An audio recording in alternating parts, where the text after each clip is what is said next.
안녕하세요.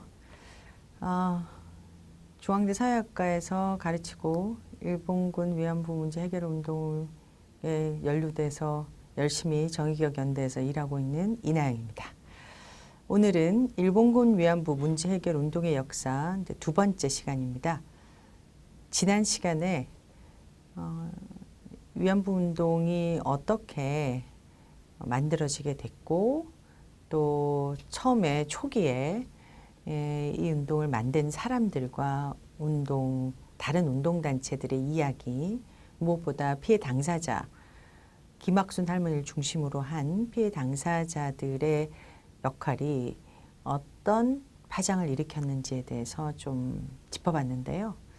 오늘은 조금 구체적으로 그 이후에 운동이 어떻게 성장했고 확산되게 됐는지에 대해서 여러분과 이야기를 나눠보려고 합니다.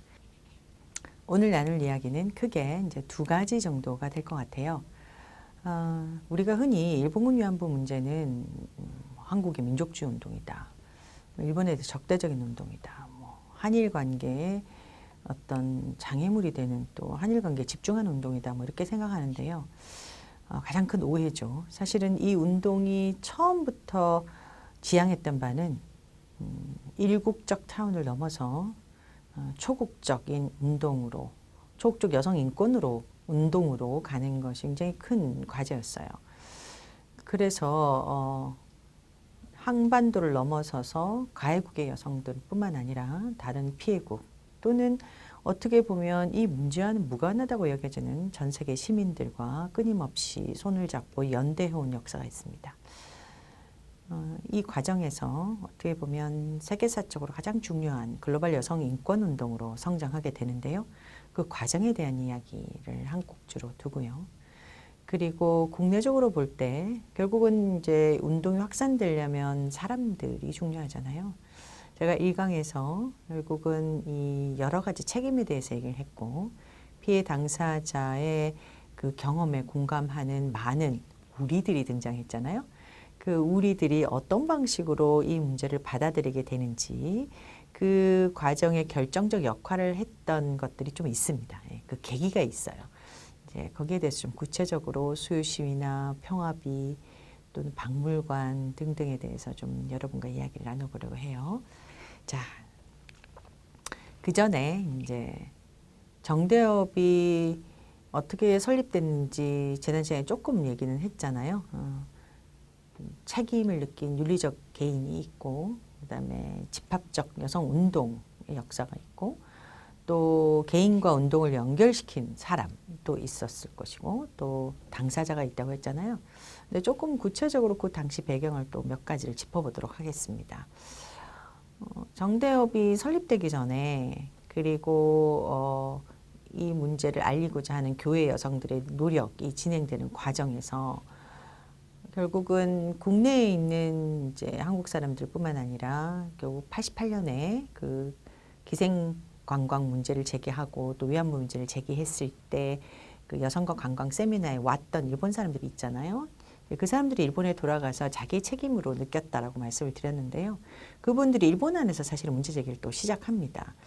그래서 1990년 6월이 되면 일본 참의원 예산위원회에서 사회당 의원, 성함이 모토오카 쇼지 의원인데요. 이 분이 사실 그때 왔던 교풍의 스님들과 연결이 되어 있으셨고 교풍의 이제 일본인 스님들이 이 모토오카 쇼지 의원에게 이 문제를 국회에서 질의해달라고 요청을 해요. 사실 초기에 이 의원이 큰 역할을 좀 했는데요. 우리도 왜 이제 국회에서 보면 대정부 질의라는 게 있잖아요. 이제 그런 질의 형태로 위안부 문제를 제기합니다. 그때 이제 강제연행 문제, 그다음에 그때는 종군 위안부라고 했으니까 종군 위안부에 대해서 일본 정부가 어떻게 생각하느냐, 여기에 대해서 조사할 필요성이 있지 않냐라고 요청을 하게 돼요. 이때 당시 이제 노동성에서 이 문제를 답을 하는데요. 왜냐하면 강제동원 문제와 연결이 되어 있으니까 노동성의 직업안전국장 시미즈 스타오 씨가 이런 발언을 했다고 합니다. 국가동원령은 종군 위안부와는 관계가 없다. 그 종군 위안부는 민간업자가 데리고 있었던 것이다 라는 취지의 발언을 했다고 해요. 여기에 대해서 이제 분노하게 되죠. 이제 한국뿐만 아니라 일본에서도. 그래서 1990년 10월에 당시에 이제 초기에는 교회성연합회 안에 연구회라는 것을 만들어서 나중에는 이제 좀 독립하게 되는데요. 그때 정신대 연구회가 주도해서 이미 이제 80년대 한국의 진보 여성 운동 단체가 성립됐다고 말씀드렸잖아요. 이제 여성 단체 연합을 비롯한 그 37개 여성 단체 뭐 종교 단체들이 참여한 기자회견을 합니다. 그때 이제 두 가지 항의 서한이 나오는데요. 한국 정부에 요청하는 것, 일본 정부에 요청하는 것, 이제 두 개의 다른 항의 서한이 나오고 그 항의 서한을 직접 이제 발송을 하게 됩니다. 항의 서한의 내용을 조금 자세히 볼까요? 당시 37개 여성 단체가 기자회견을 했다고 말씀드렸잖아요. 그 단체가 일본 정부에게 6가지 요구사항을 제시합니다. 첫 번째가 조선인 여성들을 종군 위안부로 강제 연행한 사실을 인정할 것, 즉 일본이 인정하라는 것입니다. 두 번째가 이에 대해서 공식적으로 사죄할 것. 세 번째가 만행의 전모를 스스로 밝힐 것. 네 번째가 희생자들이 많잖아요. 그러니까 사실은 전쟁이 끝나고 나서 돌아오지 못한 많은 희생자들이 있다고 말씀드렸습니다. 돌아와서도 그 피해를 극복하지 못하고도 빨리 돌아가신 분들도 계시고요. 그리고 수많은 희생자들을 위해서 위령비를 세울 것. 다섯 번째가 이제 생존자들과 유족들이 있다면 이들에게 보상할 것. 여섯 번째가 잘못을 반복하지 않기 위해서 우리가 해야 될 것, 역사교육이잖아요. 그러니까 역사교육을 통해서 이 사실을 제대로 가르칠 것, 이렇게 6가지를 제시합니다. 굉장히 중요한 요구사항인데요. 이 틀을 가만히 보시면 지금 우리가 일본에게 이제 지난 30년 동안 요청했던 게 사실인정, 진상규명, 공식사죄, 법적 배상, 그 다음에 이제 기림사업이 있습니다. 사실은 근데 역사교육, 그래요. 이런 것들이 있는데, 이제 배상도 있죠. 이제 이런 것들이 있는데 사실은 그 내용의 핵심적인 사항은 이미 정답이 만들어지기 전 요청했던 이 6가지 요구사항이 거의 다 담겨 있습니다. 한 가지가 안 담겨 있는데요. 그거는 조금 이따 말씀드리도록 하겠습니다. 자, 그러면 한국 정부에 뭘 요청했느냐? 5가지를 요구하는데요. 첫 번째가 일본으로부터 사죄를 받아야 된다. 그러니까 그렇게 하기 위해서 한국 정부가 노력해야 된다는 거고요. 두 번째가 한국 정부도 스스로 진상규명을 해라. 적극적으로 진상규명에 나서라. 세 번째가 한국 내에서 우리도 위령비를 건설해야 될 거 아닙니까? 그러니까 위령비를 건설하고 그리고 일본으로부터 이 보상을 받도록 노력해라. 최선을 다해라. 네 번째가 한일 외교 관계를 자주 평등 외교로 전환해야 된다. 굉장히 흥미롭죠. 이 말은 뭐냐면 여전히 한국이 굉장히 수세적 자세로 소극적 자세로 어떻게 보면 굴종적 자세로 일본을 대하고 있다. 즉 식민성이 지속되고 있다고 볼 수 있겠죠. 여기에 대해서 이미 이휴재 스님께서 말씀하셨듯이 민족 자주의 문제가 결국은 위안 문제와 관련 있다라고 제가 지난 강의 시간에 말씀드린 것처럼 국가 대 국가로서 평등하고 자주적인 외교를 해야 된다라고 하는 요구가 굉장히 당시에 중요했다는 것을 알 수 있습니다. 그다음에 5번째가 일본이 계속해서 부인하고 역사 왜곡을 하니까 이를 정정하게 하고 한국도 이 문제를 역사에 명기해야 된다. 즉 역사 교육을 해야 된다는 것입니다. 자, 여기서 중요한 것들을 몇 개 또 생각해 볼 수 있을 것 같은데요. 적극적으로 일본으로부터 사죄와 배상을 받도록 한국 정부가 나서야 된다는 것도 있고 당연히 우리 스스로도 진상규명을 하고 또 위령비를 건립해야 된다는 것, 그 다음에 교육을 시켜야 된다는 겁니다. 자, 이것들이 지난 30년간 제대로 됐을까요? 네, 제대로 진행되지 않았죠. 어떻게 보면 한국 정부가 아주 전면적이고 포괄적인 진상규명에 적극적으로 나섰다고 보기 어렵고요. 그리고 평화비나 기림비 같은 형태로 한국 정부가 만든 건 없습니다.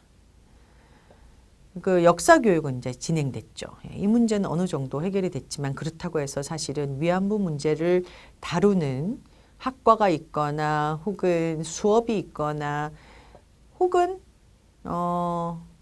어떻게 보면 이 문제를 연구하고 가르칠 수 있는 사람들을 체계적으로 교육하는 어떤 기관이 있거나 이건 또 없죠.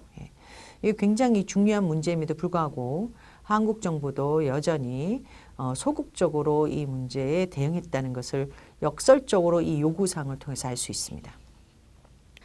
자, 그러면 이제 정대협이 설립되게 된 배경에 대해서 조금 더 자세히 보도록 하겠는데요.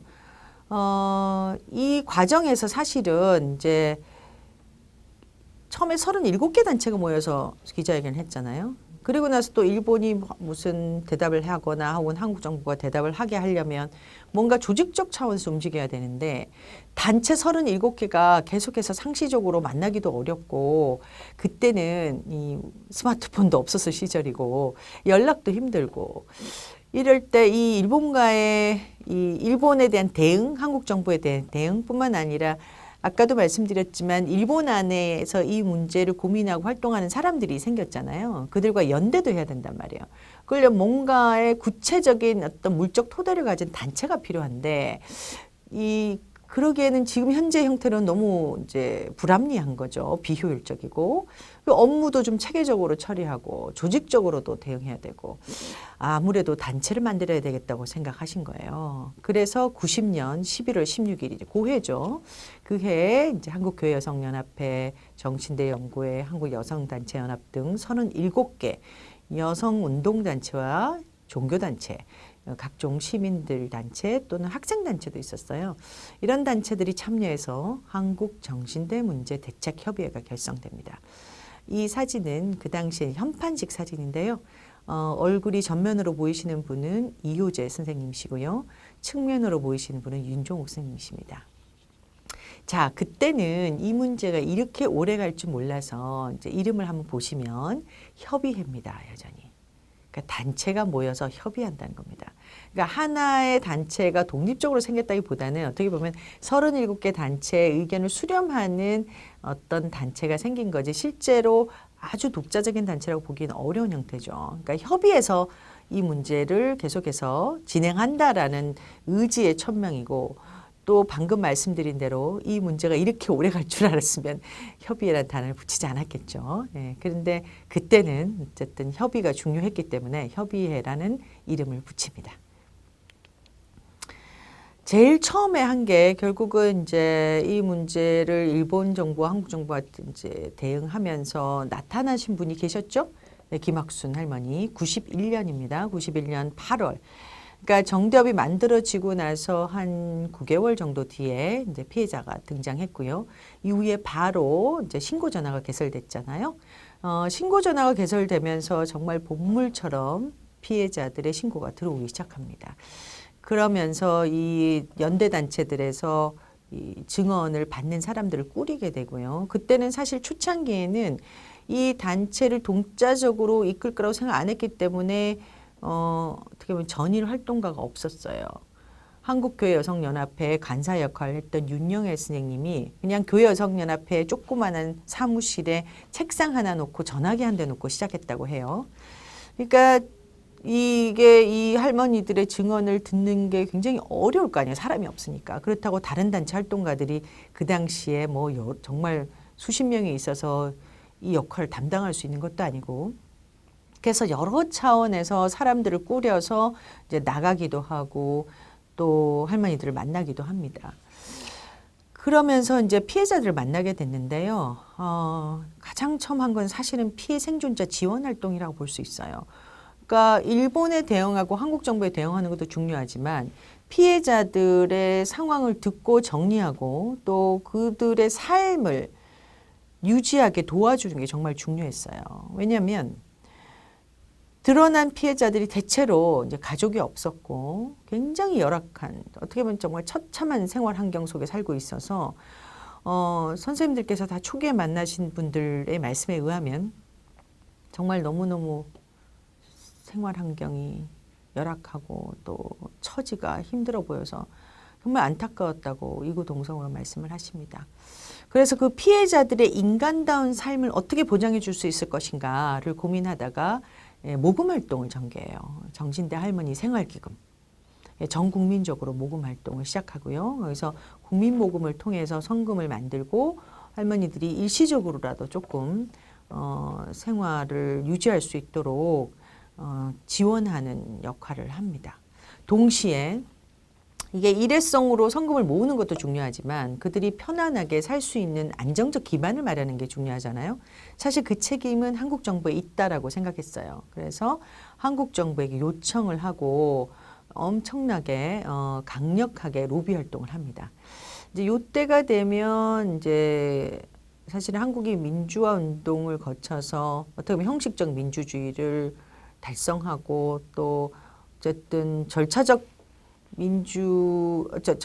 어떤 민주적 선거 과정을 통해서 대통령을 뽑게 되는 과정이잖아요. 그래서 많은 분들이 이제 정치권에 들어가기도 하고 해서 이분들을 통해서 결국 한국 정부가 어떤 법을 만들어서 이분들을 지원해야 된다라는 그 의사를 피력했고요. 강력히 요구했고요.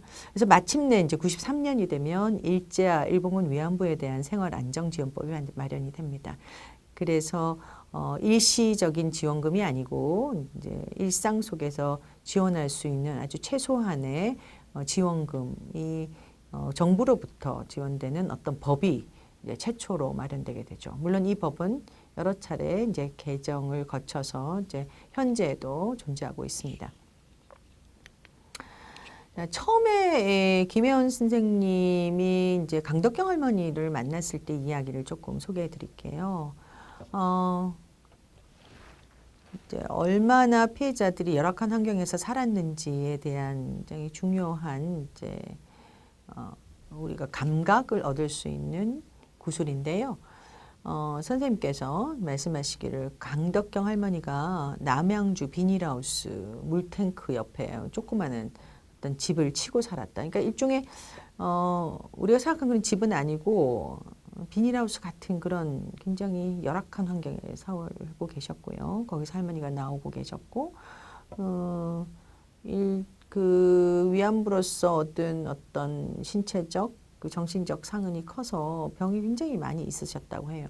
여러 가지 병을 앓고 계셨고 또 근데 돈은 없고 그러니까 선생님이 직접 이제 모시고 가서 병원에 치료를 받기도 하고 그리고 할머니 생일 때 이제 케이크를 들고 갔는데 할머니께서 너무 감동하시면서 내 생애 처음으로 이런 케이크를 받아본다 라고 말씀하셨다고 해요. 그 모습을 보고 굉장한 죄책감을 느꼈다고 합니다. 그러니까 이 죄책감 뭐냐면 내가 할머니들을 못 돌본 죄책감이 아니고 그간 우리가 수십 년간 그들의 존재를 모르고 그들이 어려운 환경에 놓이게 했다는 그 무지의 죄책감 그런 걸 느꼈다고 해요. 그래서 사실 김혜원 선생님 그 이후에 계속 이 할머니들 복지를 담당하는 역할을 하시면서 2000년대까지 초반까지도 그 역할을 굉장히 오랫동안 하시게 됩니다. 자, 이제 이렇게 해서 정대협이 만들어졌는데요. 정대협이 만들어지면서 했던 특히 해외 활동에 대해서 조금 소개를 해드리도록 하겠습니다. 제가 1강에서 김학순 할머니 최초 공개 증언 이후에 바로 그해 12월에 일본에 갔다고 말씀을 드렸습니다. 일본에 간 이유는 사실 그 당시에 강제동원 피해자들과 함께 도쿄 지방법원에 피해 보상 청구 소송을 제기하기 위해서 간 건데요. 당사자가 온다는 이야기를 들은 이제 오사카나 도쿄나 이런 지역의 일본인들과 제일조선인들이 증언 집회를 가지게 됐죠. 그리고 나서 이제 수요 시위가 시작됐고요. 92년이 되면은 이제 도쿄에서 열린 국제공청회에 북한 측 참여자들이 옵니다. 그러면서 한국의 운동단체와 처음으로 만나게 돼요. 이게 92년 12월입니다. 그리고 92년 사실은 이제 12월 전에 8월 여름이죠. 이맘때인데요. 아시아연대회가 개최됩니다. 아시아연대회는 조금 이따가 제가 좀 상세히 설명해 드리도록 할 텐데요. 기본적으로 피해국의 여성들과 가해국 일본 여성들, 그다음에 활동가들이 만나서 어떤 문제가 있는지 서로 공유하고 어떻게 할 건지 활동의 내용을 정하는 굉장히 중요한 회의였습니다. 그리고 또 그때쯤에 92년 8월에 처음으로 유엔 인권소위에 가게 됩니다. 자, 이 시기가 사실은 대한민국 정부가 유엔에 가입한 지 1년밖에 안 되네요. 남북한 동시가입이 그 전에 있었잖아요. 그러니까 그 유엔 가입 직후에 어떻게 보면 아무도 아직 시민사회가 유엔이라는 것이 어떤 체계인지도 잘 모르고 어떻게 가서 무엇을 해야 되는지도 잘 모를 때, 심지어 대한민국 정부도 아직 감이 없을 때 유엔에 간다는 겁니다. 이게 92년 8월입니다. 그리고 92년에 사실은 일본에서 초기에 1월 달에 일본 주오대학, 중앙대학입니다. 요시미 요시아키 교수 아마 들어보셨을 것 같은데요. 역사학자입니다. 일본이 자꾸 기록이 없다, 뭐 증거가 없다 그러니까 방위청에 방위연구소 도서관에 갔더니 증거 자료가 있는데 이렇게 된 거죠. 그래서 그 증거 자료를 발견하고 아사히 신문이 이를 공개합니다. 그리고 92년 7월 6일에는 이제 피해자도 등장했고 뭐 증거 자료도 나오고 그러니까 일본이 더 이상 물러날 데가 없어서 조사를 하는데 이게 1차 조사입니다. 1차 조사 자료가 발표될 당시에 그때 이제 우리는 이걸 가또 관방장관 발표라고 하는데요. 정식 명칭은 한반도 출신자의 이른바 종군 위안부 문제에 관한 가또 내각 관방장관 발표입니다. 발표 내용의 핵심은 정부의 관여가 있었다는 것을 어느 정도 인정하게 됩니다. 그리고 사죄와 반성의 마음도 표현합니다. 다만 모집 방법에 관한 자료는 발견되지 않았다. 즉 강제연행에 대해서, 즉 강제성, 불법성 이런 것에 대해서는 인정하지 않습니다. 그런데 이제 계속해서 이제 압박이 들어오죠. 여러 가지 차원에서. 93년 8월에는 이제 2차 조사 결과를 발표해요. 이게 소위 말하는 고노다마입니다. 고노 요헤이 관방장관 담화인데요. 여기서는 조금 진전된 내용의 인정이 이제 들어가게 되는데요. 즉 일본군의 관여가 있었다. 그리고 이를 통해 이제 위안부의 어떤 상처, 고통을 인정하게 되죠. 그것이 있었다. 그러니까 여기에 대해서 사죄와 반성을 표명합니다. 그리고 중요한 게 이제 역사 교육 문제인데요. 사실 역사 교육 문제가 이때 일본이 처음으로 인정하게 되는 것이고 사실 고노다마 이후에 일본의 역사 교과서에 위안부 문제가 실리게 됩니다. 이게 지금도 이제 일본 교과서에 어떤 부분이 삭제됐냐, 왜곡됐냐, 혹은 빼라 뭐 이런 여러 가지 갈등이 있는 걸 여러분 알고 계실 거예요. 근데 사실은 이때 처음으로 위안부 문제가 어느 정도 그래도 교과서에 들어가게 됐다라고 볼 수 있습니다. 그러면은 사람들이 이렇게 얘기하겠죠. 고노다마에서 그럼 다 된 거 아니냐? 이렇게 했는데 그렇지가 않습니다. 가장 핵심적인 문제는 일본군이 관여했다는 것이 아니고 사실은 일본 정부와 일본군이 조직적으로 체계적으로 위안소를 건립했죠. 그리고 강제연행이나 이런 부분에서도 불법적이란 말이에요. 그러니까 위안소를 맞는 것도 그렇고 강제연행도 그렇고 당시의 법으로도 다양한 측면에서 불법성이 있었음에도 불구하고 여기에 대해서는 인정하지 않았다는 것입니다. 그리고 더 큰 문제는 결국 이제 법적 책임을 인정하지 않으려 하다 보니까 그리고 일본 정부의 책임을 인정하지 않으려 하다 보니까 결국 민간기금이라는 형태를 만들어서 피해자들에게 위로금을 지급하려고 했다는 것이죠. 그게 95년 7월 공식적으로 발족된 아시아 여성기금입니다. 그래서 겉으로는 민간기금인데 사실 여기에는 일본의 정부의 돈도 사실 들어가 있어요. 왜냐하면 민간기금으로 모금하는 데는 한계가 있었기 때문에. 그리고 개개인을 다 접촉해서 개별적으로 돈을 주는 형태였어요. 자, 여기에 굉장히 많은 피해자들과 활동가들이 분노하죠. 일본 정부가 공식적으로 인정을 사죄하고 어떤 공식적인 절차를 통해서 배상을 하면 되는데 그렇지 않고 민간이 일종의 뭐라면 도덕적인 책임을 느낀 민간이 돈을 모아서 개개인에게 주는 형태였기 때문에 특히 강덕경 할머니나 김학순 할머니 등 몇 분은 우리가 거지냐, 왜 이런 돈을 일본이 개인을 통해서 주느냐라고 이제 분노했죠. 그런데 아시겠지만 앞에도 말씀드렸지만 사실 당시 할머니들의 상황이 너무나도 열악했고 너무 가난하셨기 때문에 이 일본이 주는 일시금이라도 받아야 되겠다고 생각하는 분들이 계셨죠, 당연히. 네. 그러다 보니 이 기금을 통해서 들어온 돈을 받지 않는 분과 받는 분 사이에 큰 갈등이 촉발됩니다. 운동도 굉장히 크게 이제 분열을 일으켜요. 특히 일본 운동. 일본 내에서 양심 있는 분들이 그래도 우리가 개인적으로 정말 죄송하니까 돈을 드리는 것이 중요하지 않겠냐라고 생각하는 분도 계셨겠죠. 근데 한편에서는 아니 법적 책임을 인정하지 않고 이런 식으로 어떻게 보면 면피하는 행동이죠. 그런 것으로 이 문제를 해결했다고 하는 일본 정부에 대해서 더 강력하게 규탄하면서 운동해야 된다는 사람들로 나뉘게 돼요. 그래서 일본 운동도 다소 분열되고, 물론 한국 운동이 분열됐다고 보기는 어렵지만 한국 내에서도 상당히 많은 오해와 갈등을 일으키게 됩니다. 저 할머니 돈 받았잖아. 그럼 이 문제는 해결된 거 아니냐라는 그 담론이 사실은 그때 만들어진 것이죠. 자, 이런 복잡한 상황에서 아까 말씀드린 대로 이제 정대협은 유엔으로 가게 됩니다. 유엔으로 가게 된 결정적인 계기는 사실 이우재 선생님의 생각 때문이었어요. 일본 정부가 부인하고 이 문제를 왜곡하고 한국 정부도 어떻게 보면 미적미적거리면서 정확한 입장을 표명하지 않을 때 결국 국제사회를 통해서 압력을 넣는 것이 효과적이겠다라고 판단하신 거죠. 그때 이제 국제사회는 두 가지 측면이었어요. 그러니까 유엔 기구 등을 유엔이라는 어떤 기구를 통한 어떤 국제기구를 통한 압력이 하나 있을 것이고, 한 측면에서는 이제 우리나라뿐만 아니라 이미 서구에도 여성 인권 운동이 막 선장했을 때인데 다른 나라의 여성 운동 혹은 국제 여성 운동과 연대해서 이 문제를 제기하는 것. 그러니까 크게 두 가지로 보신 거죠. 사실은 그게 굉장히 적확한 판단이셨어요. 그래서 국제 여론을 환기하고 이게 이제 압박으로 가려면 국제사회가 이 문제를 알아야 되는 것이고, 그리고 그게 이제 교육 효과도 크잖아요.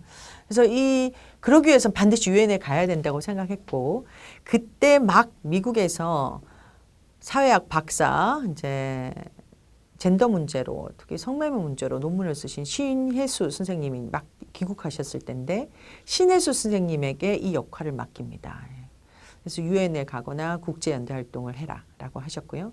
또 한편으로는 또 미국에서 역사사회학으로 또 박사 논문을 쓰신 정진성 선생님이 들어오셨는데, 귀국하셨는데, 정진성 선생님에게도 이 역할을 같이 맡기면서 특히 이제 사회학자로서 할머니들의 증언을 모으고 체록하고 기록하고 사실은 분석하고 출판하고 하는 작업을 또 맡기세요. 그래서 사실 어떻게 보면 국제연대와 피해 당사자의 증언 체록에서 이 두 분의 역할을 두 분에게 각자 주신 거예요.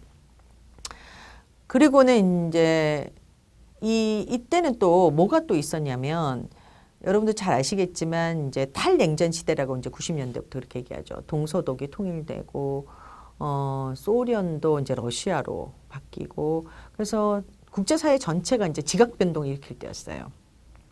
우리도 사실은 냉전체에서 굉장히 북한 얘기를 하거나 혹은 진보적인 얘기를 하면은 빨갱이로 낙인 찍히고 감옥에 갈 때였거든요. 물론 지금도 거기서 완전히 벗어나 있지는 않습니다. 국가보안법 아직 있기 때문에. 그렇지만 다소 이제 어느 정도 냉전 체제의 큰 벽이 하나 무너졌기 때문에 많은 사람들이 이 문제에 대해서 좀 들을 수 있는 어떤 마음의 자세가 생기게 된 거죠. 그래서 글로벌 인권 지형 자체가 이제 이것과 탈냉전과 맞물려서 좀 변화할 때였고요. 한편으로는 이제 92년부터는 보스니아 전쟁이 발발하면서 탈냉전 이후에도 여전히 이제 전쟁이 일어나고 그 전쟁을 통해서 많은 사람들이 피해를 입는다는 걸 알게 됐습니다. 그 중에 대표적인 것이 이제 집단 강간이죠. 인종 청소 이런 것이죠. 그리고 집단 강간이 제가 1강에서도 말씀드렸듯이 이제 페미사이드하고 연결이 되는데요. 여성에 대한 집단 강간은 결국 이제 살해하고도 관계있고, 사실은 살해를 하지 않았다 하더라도 인격 살해에 해당하기 때문에 결국은 페미사이드 영역이 들어갈 수가 있습니다. 그래서 많은 여성들과 여아들이 이런 집단 성폭력의 피해자가 된다는 것을 알게 되고 국제사회가 굉장히 분노하는 시기였어요. 이 시기가 이제 맞물린 거죠. 그래서 유엔에 가서 이 문제를 어떻게 환기시킬 것인가라는 감각을 사실 이우재 쌤은 이 국제 지각 변동, 국제사회 지각 변동을 이미 알고 계셨던 것이죠. 첫 번째 사진은 사실은 처음에 이 유엔 인권 소위에 참가한 사진인데요. 보시면 서 계신 분이 황금주 할머니십니다. 자, 이 얘기는 뭐냐면 처음부터 이 문제를 당사자와 함께 했다는 것입니다. 피해 당사자가 자신의 경험을 국제사회에 알리는 것이 중요하다고 여기셔서 피해 당사자와 함께 국제사회에 가서 사람들에게 위안부 문제가 과거의 문제가 아니고 지금도 일어나고 있는 보스니아 전쟁에서 집단 성폭력이 일어나는 것처럼 지금도 일어나고 있는 전시 성폭력 문제와 무관하지 않다라고 하는 이야기를 하게 됩니다. 그리고 92년 8월에 이제 스위스 제네바에서 열린 유엔 인권 소위에 이제 세계 교회 협의회의 지원으로 참여해 10분간 구두 발언을 합니다. 아까 보여드린 사진, 그 황금주 할머니 사진 바로 이제 이때고요. 93년 6월에는 오스트리아 비엔나에서 열린 이제 인권대회가 있어요. 이 인권대회에 이제 김복동 할머니가 참여하시고요. 그때 북한에서도 할머니 한 분이 오십니다. 장수월 할머니입니다. 두 분이 직접 만나세요. 이 비엔나 인권대회가 굉장히 중요한 거는 아까도 말씀드렸지 보스니아 사태를 통해서 이제 여성에 대한 집단 성폭력이 문제가 되고 있는데 이미 여성들은 이게 기존의 이제 전시 성폭력이나 성폭력 문제가 연결되었다고 보고 있었지만 그 당시까지만 해도 국제인권규범이 이제 여성의 관점으로 혹은 여성의 이야기를 들을 수 있는 어떤 자세가 되어 있지 않았어요. 그래서 성폭력 문제도 인권 문제다. 여성이 입은 피해도 보편적 인권의 영역에 들어가서 이 문제가 중요하게 환기되어야 된다고 많은 사람들이 생각하게 됐고요. 이게 이제 사실은 비엔나 인권대회가 결정적인 역할을 합니다. 그래서 여성 인권은 보편적 인권이라고 선언하게 된 굉장히 중요한 인권대회고요. 이때 이미 정대협은 다른 일본 단체들과 혹은 다른 나라 여성들과 연대해서 일본군 위안부 문제를 강력하게 제기하는 어떤 연대 활동을 비엔나 인권대회 장에서 펼칩니다.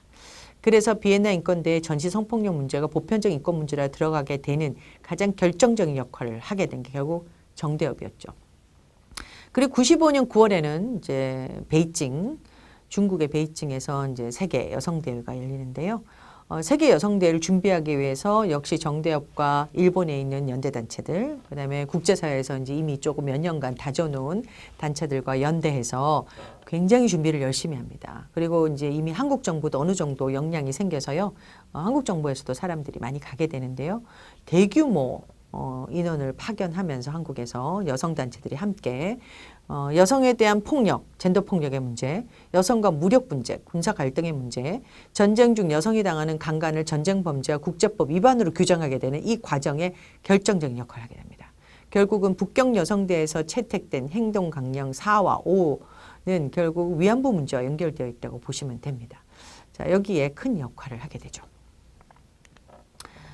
자, 이때 이제 사실은 이제 김복동 할머니가 아까 비엔나 인권대회에 가셨다고 했잖아요. 그때 이제 신혜수 선생님이 모시고 가셨는데요.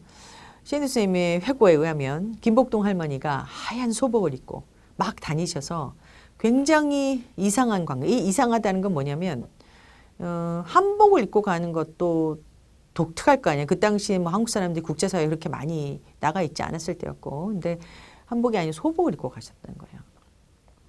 그리고 증언을 직접 하시면서 전시 상황의 인권 침해로서 이 문제를 증언하시고 일본군한테 성노예로 끌려가게 됐고 일본 군인이 부상당하면 피도 뽑아갔다. 그런 얘기를 하셨다는 거예요. 그러면서 그 자리에 그 현장에 모였던 많은 사람들이 다 울었다. 그래서 김복동 할머니의 그 증언이 굉장히 중요한 역할을 했다라고 말씀을 하십니다.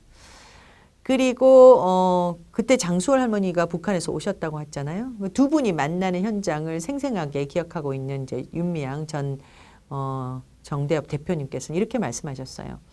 두 분이 콘크리트 바닥에 마주보고 앉아서 담배를 피며 나누던 그 정겹던 모습이 생각난다. 나이가 몇이오? 나보다 동생이네? 전쟁 때 어디 있었냐? 아픈 데는 없었냐? 이렇게 서로 이야기를 나누면서 사실은 식민지를 경험했음에도 불구하고 그리고 위안부란 피해를 공통으로 입었음에도 불구하고 분단이라는 역사를 통해서 50년 이상 만날 수 없었던 두 피해자가 공통의 경험을 애잔하게 나누는 장면을 이야기하고 있습니다. 우리가 분단되어 있지만 더 두 분 사이에는 분단이 사라졌구나 하는 것을 느끼며 두 분 옆에 서 있던 내 모습도 내 내리 속의 영화의 한 장면처럼 그대로 기억되어 있다라고 말씀하신 적이 있습니다. 사실 그 지금 보시는 사진은 비엔나 여성인권대회 때 참여하신 두 분, 굉장히 귀한 사진이죠. 예. 김복동 할머니와 장소월 할머니가 가운데 이우재 선생님을 놓고 손을 잡고 있는 모습입니다. 자, 이렇게 국제사회에서 계속해서 끊임없이 활동한 결과 굉장히 중요한 유엔 보고서 혹은 공고안들이 나오게 됩니다. 매해 여러 차원에서 공고안들이 나왔기 때문에 일일이 여러분과 나누기는 좀 어렵고요. 대표적인 거 두 가지만 일단 소개하도록 하겠습니다. 첫 번째는 사실은 96년 2월에 유엔 인권위원회 여성에 대한 폭력 특별보고관 라디카 쿠마라스와미, 스리랑카 출신의 변호사인데요. 이 사람의 보고서가 나옵니다. 이 보고서가 나오기까지도 사실은 정대협에서 굉장히 노력을 했는데요. 여러 가지 차원의 정보도 제공했지만 직접 찾아가서 정말 설명을 드리는 과정이 있었고요. 그리고 피해 당사자와 여러 차례 만나게 해드립니다. 이 보고서가 중요한 이유는 일본군 위안부 문제를 군대 성노예라고 정의했다는 것입니다. 사실상 이 보고서 이후에 공식적으로 일본군 위안부 문제는 일본군 성노예 제도라고 명명되게 됐습니다. 그리고 위안소 설치 등은 인도의 반환죄, 즉 국제법 위반이라고 분명히 명시하고요. 성노예 문제는 1965년 한일 청구권 협정에 포함되지 않았다, 즉 해결되지 않았다. 그러니까 개인이나 단체, 개인적으로 이 문제를 배상할 책임을 묻는 소송을 제기할 수 있다, 즉 청구권이 있다라고 명시했다는 거예요. 즉 법적 책임이 일본에게 됐고 그래서 그 책임을 여전히 일본이 지고 있지 않음에 대한 것이 명시되었다는 점에서 굉장히 중요한 보고서입니다. 물론 이 이전에 94년 11월에 International Commission of Justice라고 국제법률가협회에서도 보고서가 발간이 돼요. 여기서도 일본의 국제법 위반이 명시됩니다. 지금 일본이 계속해서 한국이 국제법을 위반하고 있고 그 소송을 할 수가 없다라고 계속 얘기하는 것, 거짓말이죠. 사실은 이미 90년대부터 국제사회는 일본이 국제법을 위반했다고 명시하고 있다는 것입니다. 또 하나의 중요한 보고서가 이제 98년에 나옵니다. 98년 8월에 유엔 인권 소위에 전시 성노예제 특별보고관 게이 맥두걸 보고서가 나오게 됩니다. 이제 일명 맥두걸 보고서라고 하는데요. 전쟁 중 성노예 문제에 관한 보고서라고 합니다. 이 보고서에서도 중요한 부분이 이 위안소는 강간소라는 거, 강간소로 명했다는 겁니다. 그러니까 이게 무슨 위안소가 일본군의 성욕을 해결하기 위해서 뭐 자연스럽게 만들어진 것이나 또 민간인이 만드는 것이 아니라 일종의 강간 캠프라는 거예요. 그리고 위안부 여성들의 징집 및 처우는 노예제도를 금지한 국제관습법에 위반된다라고 분명히 명시하고 있고요. 그리고 전쟁 범죄이자 반인도적 범죄 행위라고 명시했습니다. 게이 맥두걸 보고서도 또 중요한 거는 뭐냐면 개별 범죄자뿐만 아니라 군 장교 및 정보관리 등 위안소 설치 운영에 관여한 상급자들의 형사 책임이 있다라고 분명히 명시했다는 거예요. 민사 책임뿐만 아니라 사실은 형사 책임이 있다. 결국 우리가 1강에서 얘기했듯이 이제 도쿄 전범 재판에서 이 형사 책임에 대한 부분이 면제됐었잖아요. 상당히 많은 범죄 책임자들이. 근데 그 부분에 대해서 어떻게 보면 게이 맥두걸은 분명히 명시하고 있다는 것입니다. 그리고 이에 대해서 일본 정부가, 그러니까 형사 책임이 있으니까 일본 정부가 위안부 피해 여성들에 대해서 배상할 책임이 있다라고 명시합니다. 즉 법적 책임을 명시했다는 게 굉장히 중요합니다. 자, 좀 종합적으로 이제 유엔에서 활동한 게 지금 어떻게 보면 거의 30년이 돼 가는데요. 유엔을 중심으로 한 이 국제연대의 굉장히 큰 의미는 국제사회의 위안부 문제를 제기했다. 굉장히 중요하죠. 특히 공신력이 있는 기구를 통해서. 그래서 이걸 의제화했다는 겁니다. 그리고 이 문제가 저 극동에 있는 조그만 나라에 과거에 있었던 어떤 일본 특정한 국가에 의한 문제가 아니고 이 분쟁하 여성인권 침해 굉장히 큰 문제다. 그러니까 보편성을 획득했다는 겁니다. 그리고 조금 전에 설명드렸듯이 일본군 위안부라고 우리가 이제 흔히 이제 따옴표 치면서 쓰는데 이것은 군대에 의한 집단적 강간 체계다. 군대 성노예다. 강간 캠프다, 전시 성폭력이다 등 지금까지 가장 중요한 개념어들을 만들어내고 사실은 이를 통해서 일본의 조직적 범죄를 확인했다는 것입니다. 그리고 사실은 이 문제를 이끌어내는데 당사자들의 현존이 중요했죠. 그들이 직접 가서 증언 활동을 했고요. 그들과 함께한 수많은 시민들, 연대체들이 있었다는 거예요. 자, 이들의 연대를 통해서 사실은 국제인권규범이 변화했다는 겁니다. 즉, 전 세계가 국제인권규범을 변화하고 있을 때 우리가 거기에 편승한 것이 아니고요.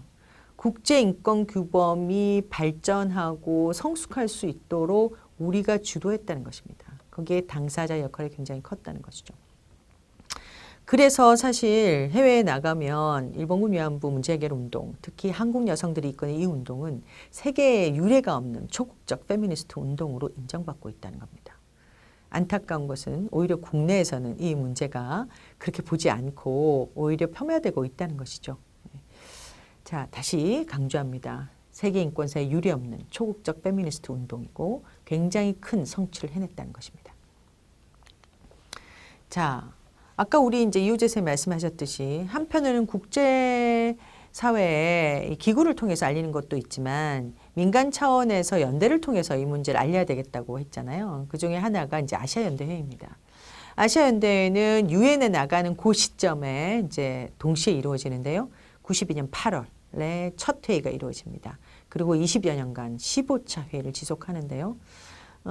사실은 한국과 일본이 주도하기 때문에 이제 일본에서는 제가 말씀드렸듯이 일본에 있는 이 운동과 함께한 시민들이 있고 특히 제일 조선인 여성들이 있죠. 네, 그들과 연대해서 이 아시아 연대를 번갈아서 한국과 일본이 번갈아서 개최를 하고요. 그 중에 이제 필리핀과 대만이 이제 피해자가 굉장히 많은 나라인데 필리핀과 대만이 한 차례씩 개최한 바가 있습니다. 그 외에는 다 이제 한국과 일본에서 열려요. 핵심적인 거는 어쨌든 피해 당사자들과 활동가들 그리고 이들과 연대하는 사람들이 모여서 각국의 피해자 상황을 일단 공유를 합니다. 어떤 피해를 입었는지, 그래 피해의 공통점도 있지만 사실 차이도 있어요. 그러니까 우리처럼 식민지를 오래 경험한 나라, 대만과 조선의 피해와 점령지의 피해는 좀 다르죠. 나중에는 이제 사실 이제 중국이 굉장히 많은 피해자가 있다라고 나왔고. 중국에서는 뭐 어나들 20만, 어나들 30만, 즉 2, 30만이 더 피해를 입었다, 셀 수도 없다 이제 이렇게 얘기하는데 이제 그 위안소의 형태나 피해의 정도는 조금 차이가 있습니다. 그러니까 이제 각국이 모여서 이제 피해 상황을 서로 나누고 문제의 핵심 무엇인지를 서로 규명하려고 노력하면서 뿐만 아니라 그 각국의 상황이 좀 다르잖아요. 필리핀 정부도 바뀌기도 하고 대만도 그렇고 한국도 그렇고. 그러니까 각국의 정부가 이제 바뀌면 이제 정세가 바뀌잖아요. 그리고 관계도 바뀝니다. 그래서 국내외 정세를 공유하는 것이 있고, 그 다음에 이제 마지막으로 해야 될 것은 이제 일본 정부, 즉 가해국에게 무엇을 요청할 것인가. 이제 이 결의문을 매번 내거든요. 그 결의문의 내용을 서로가 읽고 다지면서 사실은 공유를 하고, 그래서 최종적으로 합의한 결의문을 매년 냅니다. 그리고 자기 나라에 가서도 사실은 피해국 정부, 우리가 이제 한국 정부 요청하는 것이 있듯이 피해국 정부는 무엇을 요청할 것인가를 정하고 또 공동 대응하는 것을 합의합니다. 첫 번째 아시아연대의 결의문을 조금 소개해 보면요.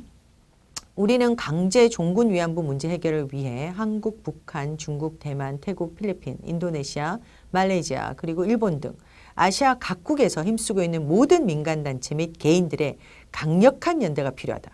자, 이런 강력한 연대를 여성들끼리 해내자는 것입니다. 즉 초국적 연대를 여성의 힘으로 그리고 피해자들이 힘으로 해내자는 것이죠. 사실 이런 연대체는 세계사적으로 전무후무하다고 볼 수 있습니다.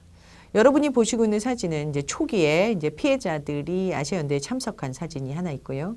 그 다음에 사진은 이제 아시아연대가 점점 확장되면서 굉장히 많은 사람들이 모여서 어떻게 보면 분위기도 좀 바뀌었죠. 예. 희망의 연대를 보여주는 모습을 사진으로 확인할 수 있습니다. 자, 큰 의미는 방금도 강조했지만 피해국 여성들뿐만 아니라 가해국 여성들이 연대했다는 것이고요. 그리고 분단과 민족을 넘어, 왜냐면 이게 남북한 연대가 굉장히 중요했거든요. 그래서 분단과 민족을 넘는 연대를 지향했다는 것이고요. 결국 아시아 여성의 힘으로, 당사자의 힘으로 평화를 구현하자라고는 의지를 천명하고 실천했다는 것에 굉장히 큰 의미가 있습니다. 생각해보면 30년 전에 이렇게 많은 여성들이, 특히 우리 피해자 할머니들 지금처럼 많은 사람들이 공감하고 지원하지 않을 때, 그리고 초기에는 한국 정부의 법도 없을 때입니다. 지원법도 없을 때 정말 어렵게 모금을 하고, 그리고 정말 자기 주머니를 털어서 각국에서 모여서 이런 활동을 했다는 것이 사실 상상하기 좀 어려워요. 저는 얼마나 많은 난관이 있었을까. 자, 이 문제에 대해서도 지금 이제 이 강의를 듣고 있는 많은 사람들이 한번 상상해 보시고, 또 그들의 고통과 아픔에 한번 더 좀 다가가 주시기를 바랍니다. 자, 그런데도 아까 제가 말씀드렸듯이 이제 고노다마가 나왔지만 국민기금이 나오고, 그래서 일본의 법적 사죄와 배상이 계속 미뤄지고, 그리고 일본도 이제 90대 중반이 되면 극우 역사 수정주의자들이 이제 막 조직화, 집단화가 돼요. 이러면서 이제 할머니들은 점차 연로하시고 또 건강이 안 좋으시니까 굉장히 급속도로 돌아가시고, 이럴 때 이 문제를 어떻게 할까라고 고민한 한일 여성들이 결국 도쿄 전범재판에서 이 문제, 가해자 처벌이 제대로 이루어지지 않았는데 우리 힘으로라도 이 문제를 한번 해보자. 즉 민간법정이라도 우리가 세워서 정확하게 법적 책임을 확인하고, 그리고 가해자들에게 법적 책임을 묻자. 이런 제안을 하게 됩니다. 사실 그것은 90년대에 UN 등 국제기구에서 이미 이제 여러 가지 공고안들이 나왔기 때문에 가능한 것이기도 했고, 또 한편으로는 그 여성들끼리, 시민단체들끼리 연대가 또 10년 이상, 10년 가까이 무르익으면서 가능했던 것이죠. 그래서 마침내 이제 도쿄에서, 왜냐하면 도쿄 군사전범 법정이 제대로 안 됐으니까 도쿄에서 다시 여성의 힘으로 전범재판을 열자는 것이었어요. 그게 2000년에 이루어집니다. 이게 일명 일본군 성노예 전범, 여성들끼리 만들었다고 해서 여성국제법정입니다. 제안은 공식적으로 문서에는 98년 제5차 아시아연대회의에서 일본에 이 운동을 함께 했던 프리랜서 기자, 그러니까 이전에는 이제 기자로 활동하시다가 나중에는 이제 프리랜서로 활동하신 기자이자 작가인 마츠 야유리 씨가 이런 제안을 했다고 합니다. 기록에는 이렇게 남아 있습니다. 여성에 대한 전쟁 범죄자를 재판하지 않았던 그 도쿄 군사 전범 재판을 말씀하시는 거죠. 그 전쟁 재판을 다시 하자, 우리 힘으로. 이렇게 제안을 98년 아시아연대회에서 했고요. 사실은 이 문제는 한국에서 먼저 제기가 됐었어요. 피해자 처벌이라는 것이 처음에 제가 없었다고 했잖아요. 그런데 92, 3년이 되면서 결국은 가해자 처벌, 가해자들의 처벌이 제대로 되지 않았으니까 우리가 이 문제를 공식적으로 요구하자라고 한국 내부에서도 얘기하기 시작했고요. 그것은 한국의 이제 성폭력 특별법 등이 만들어지는 과정에 이 위안부 운동을 함께했던 여러 활동가들이 같이 또 연루돼 있었기 때문에 결국은 성폭력의 가해자를 처벌하는 것 너무 마땅하잖아요. 법정에 세우는 것이. 그래서 이 법정까지는 아니라 하더라도 가해자 처벌에 대한 구상을 이미 하고 있었다는 것입니다. 그런데 이제 한국에서는 좀 걱정이, 만약에 이런 이제 가해자 처벌을 얘기하면 가해자 처벌에서 가해자 핵심은 누구예요? 천황이잖아요. 일본에서 천황은 건드릴 수 없는 존재란 말이에요. 우리는 일본 왕이라고 하지만, 그러면 천황을 처벌하자고 할 때 일본의 시민단체가 동조할 것인가? 그러면 연대가 깨지지 않을까 굉장히 우려했다고 합니다. 그리고 실제 그런 일이 벌어지기도 했습니다. 그래서 아주 조심스러웠는데 마츠 야유리 등을 비롯한 일본의 여성들과 또 제일 조선인 여성들이 여기에 적극 호응하여 그들이 사실은 이것을 재판 법정으로 가지고 가자라고 주체적인 안을 내게 됩니다. 2000년 12월 7일부터 12일까지 도쿄에서 열린 여성국제법정은 개막식이 있고요. 그다음에 본 법정이 있고, 이제 공청회가 있고, 또 예비 판결이 있고, 그리고 1년 뒤에 이제 본 판결이 이루어집니다. 여기에 피해 당사자국인 10개국이 참여를 하고요. 남북한 한 몸이 되어 참여를 합니다.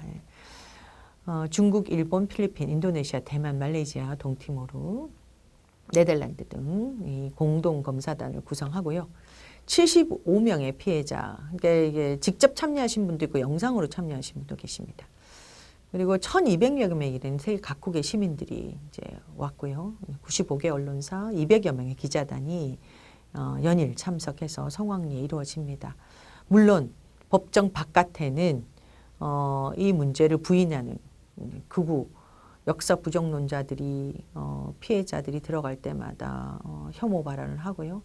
그리고 이 여성국제법정을 주도했던 일본 단체들을 공격하고요. 특히 마쯔 야요리 씨에 대한 엄청난 공격이 이루어졌습니다. 네. 굉장히 힘들었을 것 같아요. 일본 사람들이. 자, 의미는 이 준비가 거의 2년 동안 진행되잖아요. 정말 그때 회고하신 선생님들 말씀이 너무 힘들었다고. 일단 돈이 너무 많이 들었고, 그리고 전 세계에 이게 민간법정이지만 실제로 본법정 형태를 땄기 때문에 판사단, 검사단을 아주 전문가들, 이제 국제사회에서 인정받는 전문가들을 섭외했어야 됐고, 그들과 계속 연락했어야 됐고, 또 피해자들을 조직해야 되고, 활동가들을 조직하고, 이런 과정에 이제 재정적으로도 너무 힘들었고, 그 모든 과정이 힘들었고요. 무엇보다 이제 본법정이니까 이 피해 사실을 입증하는 자료들이 실제로 법정 자료처럼 나와야 돼요. 그러니까 다시 이제 전면적으로 조사를 하는 거죠. 그래서 북한 할머니들도 조사하고 뭐 다른 지역에 있는 피해자들 다시 조사하는 과정이 또 있었습니다. 그걸 정리해서 또 발표를 해야 되잖아요. 이 모든 과정이 정말 어려웠다고 해요. 그래서 사실 끝나고 나서 기적 같은 일이었다라고 다 말씀을 하십니다. 다 그렇지만 그 덕분에 사실은 일본군 성노예제 진상이 사실 전면적으로 체계적으로 밝혀졌다. 이게 굉장히 큰 의미가 있죠. 지금도 문서로 다 남아 있습니다.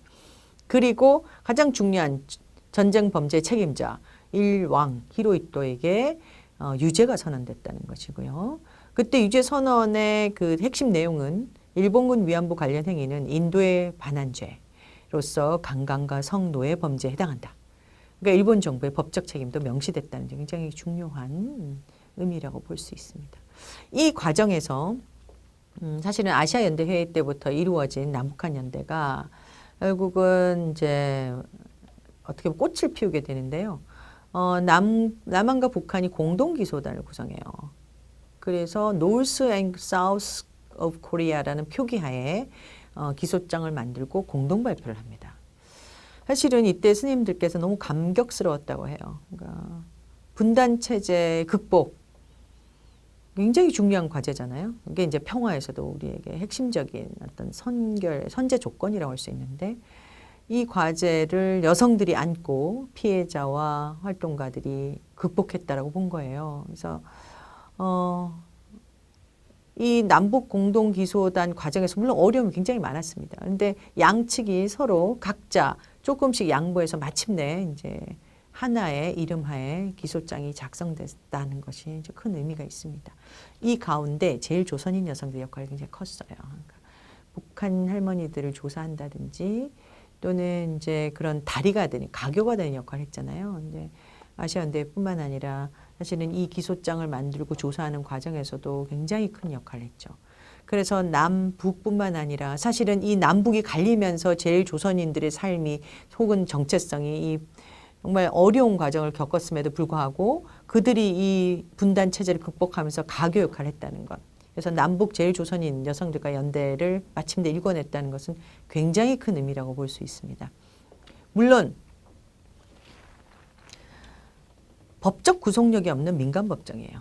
그래서 어떤 사람은 이제 뭐 민간법정이 무슨 큰 의미가 있냐라고 얘기하겠지만 법적 구속력은 없지만 실행력은 없지만 사실 그에 준하는 정도의 준비와 과정을 거쳤기 때문에 그리고 그것이 가진 의미가 너무 컸기 때문에 이 문제는 사실은 작년에 우리가 2000년 법정 20주년을 했는데요. 결국은 국가가 실패했잖아요. 그러니까 냉전 백인 중심의 국제질서 체제 속에서 국가가 실패한 혹은 남성들이 실패한 정의 실현의 책무를 여성들이 안고 여성들이 그것을 다하고자 한 어떤 선언이기도 하고 실제로 구현해낸 실행력 있는 행동을 통해서 구현해낸 어떤 결과물을 가져왔기 때문에 저는 이게 초국적 공동체 형성이 굉장히 중요한 사례라고 보고 있습니다. 네. 자, 그래서 2000년 법정이 있었다는 것이고요. 이 이후에 이제 운동이 또 국제적으로 볼 때 물론 유엔 공고안들은 계속 나옵니다. 여러 차례. 근데 각국에서 이제 결의안들이 채택되게 돼요. 그건 뭐냐면 이제 이런 거죠. 미국에서 일본 정부의 책임을 묻는 결의안이 의원들을 통해서 공식적으로 입법부를 통해서 채택이 된다는 겁니다. 이런 결의안 채택이 지금 본물 터지듯이 2007년부터 이어집니다. 물론 첫 번째는 미 하원 결의안이죠. 그리고 나서는 네덜란드 의회. 왜냐하면 네덜란드는 피해자가 있었기 때문에 그래서 일본 정부에게 사죄와 생존자의 정신적, 경제적 배상을 요구한 결의안을 채택하고요. 네, 캐나다, 그다음에 EU, 유럽 연합이죠. EU 등 여러 각국에서 일본 정부에게 책임을 묻고 사죄하고 배상을 요구하는 그런 내용의 결의안들이 채택이 됩니다. 심지어 일본 내부에서도 결의안 채택 각 지방 정부를 통해서 채택이 됩니다. 한국 정부는 한국의 입법부의 경우는 2008년 10월에 일본군 위안부 피해자 명예회복을 위한 공식 사죄 및 배상 촉구 결의안이 국회 본회의를 통과하게 됩니다. 자, 이게 굉장히 큰 의미가 있고 지금까지 잘 이제 우리가 계승해야 될 역사라고 생각합니다. 자, 그러면 이제 이렇게 국제사회에서 혹은 이제 초국적 운동을 통해서 이 문제를 환기하는 것이 한 축에 있었다면, 국내적으로, 물론 국내가 국제사회랑 분리되어 있는 건 아니지만, 이 문제가 자기 문제라고 생각하게 되는 많은 사람들이 등장하게 되는 몇 가지 중요한 계기들이 있어요. 저는 이거를 이제 공감하는 청중 만들기 과정이라고 생각하는데요. 즉, 이 문제에 공감하는 당사자, 그러니까 공감하는 사람도 어떻게 보면 당사자라고 볼 수 있죠. 그러니까 당사자성, 그러니까 피해 당사자가 있다면 그 당사자성이 어떻게 보면 전이가 되는 것이거든요. 그 당사자성이 확장되는 과정이라고도 볼 수 있을 것 같아요. 그런 청중, 즉 귀가 있을 때 열리지 않았고 사실 입이 있을 때 말할 수 없었던 많은 사람들이 있었잖아요. 근데 그것이 드디어 이제 많은 사람들이 귀가 열리고 그 다음에 마음이 열리고 하면서 입이 열리는 과정들이 이제 한국 내부에서 전개가 됩니다. 즉 2000년 법정 이후에 이제 한국에서 본격적으로 이 운동들이 진행이 돼요. 자, 제일 처음에 이제 한 게 수요시위죠, 물론. 네. 수요시위는 물론 92년 1월부터 시작이 됩니다. 이제 여러분이 보시는 사진이 1차 수요시위 사진이에요. 여기 보면 윤종옥 쌤도 보이고 김혜원 쌤도 보입니다. 예.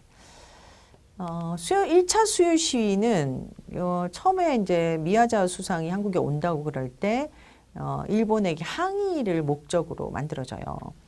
항의하려면 이제 한국의 시민단체들이 모여서 이제 집회를 해야 되겠다라고 생각했고요. 근데 이날이 수요일이 된 거는 아까 말씀드릴 때 37개 단체가 모였잖아요.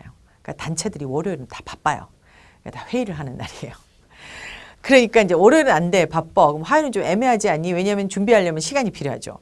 그러면 수요일이 좋겠다. 굉장히 우연적으로 결정이 됐고요. 초기에는 기독교 단체들이 좀 많아서 이 기독교식으로 일본 대사관을 이제 도는 형태를 했다고 합니다. 그런데 이제 가장 중요한 건 어쨌든 일본에게 진상규명과 사죄와 배상을 요구하는 자리잖아요. 그리고 그 자리에는 누구의 경험을 통해서 생존자의 고통과 아픔, 상실감, 좌절감 이런 것들을 잘 드러내는 굉장히 어떻게 보면 좌절스러운 정서죠. 이런 정서를 통해서 일본에게 이제 진상규명을 요청하는 것이었죠. 처음에는 피해자가 나오지는 않았어요. 피해 당사자가 수요시에 직접 나오지는 않았는데 이후에 이제 차츰 피해자들도 함께 하게 됐고요. 특히 피해자들은 일본 정부가 그 일본 대사관을 보면 그 감정이 있을 거 아니에요. 그러니까 피해자들이 즉각적으로 느끼는 그 감정이 굉장히 격렬하게 표출되는 장이기도 했어요. 그리고 수요시위에는 그 일본 정부에 요청하는 7가지 사안이 있잖아요. 그것이 끊임없이 반복적으로 이루어지게 됩니다. 자, 첫 번째 전쟁범죄 인정, 두 번째 진상규명, 세 번째 공식사죄, 네 번째 법적 배상, 다섯 번째 책임자 처벌, 여섯 번째 역사교과서 기록, 일곱 번째 추모비와 사료관 거입니다. 자, 이 7가지 틀은 지금까지 거의 변하지 않고 오고 있죠. 왜냐하면 이것 중에 제대로 된 것이 거의 없기 때문에. 그런데 아까 제가 말씀드린 대로 정대협이 만들어지기 전에 일본에게 요청한 6가지 요구사항이 있었잖아요. 굉장히 비슷하죠. 그 중에 하나가 이제 빠진 게 책임적 처벌입니다.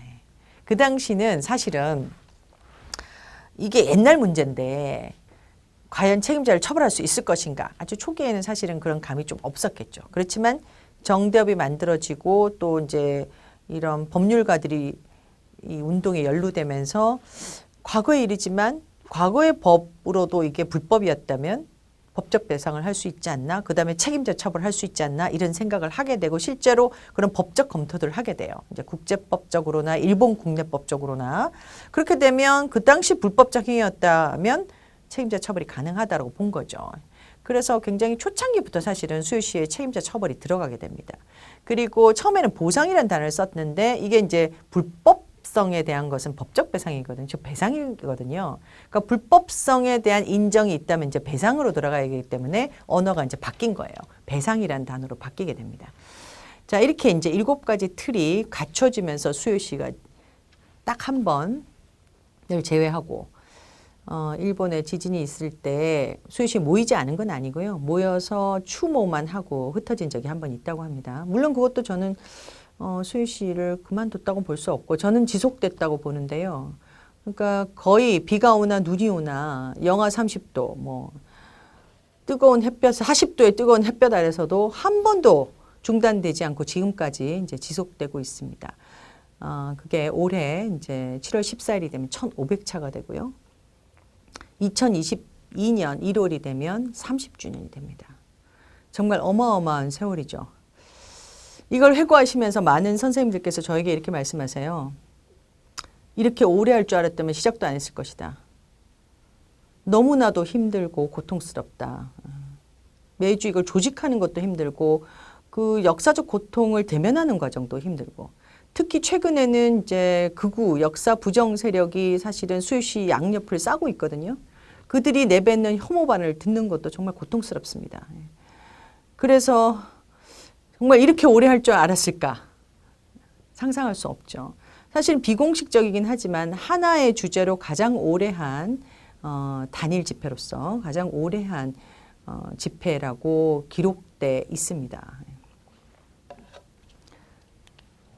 자, 그런데 이제 수요시도 사실은 이제 변화를 하게 돼요. 30년 동안 똑같은 내용과 형식과 어떤 정서를 가지고 있지는 않다라고 보고 있어요. 그래서 이제 저희들이 봤을 때는 물론 이게 초창기에 그 진상규명 사제가 굉장히 중요했고 그 피해 당사자의 분노와 울분, 슬픔, 그 역사적 정의를 보지 못하고 돌아가신 분들에 대한 애도 이런 것들이 이제 핵심적 정서였다면 이게 2000년이 넘어가면서 점차 희망과 연대의 정서가 더 강해지게 됩니다. 그 배경에는 어쨌든 2000년 법정이라는 걸 하면서 많은 전 세계 시민들이 사실은 연대에서 수요시에 관심을 갖고 사실 그때도 이제 수요시위를 지역에서도 하고 젊은 사람들이 주도하기도 하고 이런 이제 단발성이긴 하지만 그걸 진행해 본 경험이 있었고요. 또 하나의 결정적 배경은 저는 이제 나비 문양의 등장과 색감의 변화라고 생각합니다.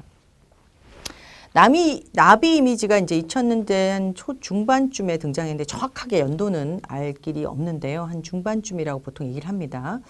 근데 이제 나비가 여러 가지 의미를 가지고 있는데 물론 어떻게 보면 돌아가신 분들이 살아있는 사람한테 던지는 메시지, 즉 영매의 역할이라고 하는 분도 계세요. 근데 이 이미지 자체는 어쨌든 좀 해방, 재생, 새로운 삶, 뭐 밝은 이미지, 뭐 이런 미래를 향한 이미지 이런 것들도 가지고 있잖아요.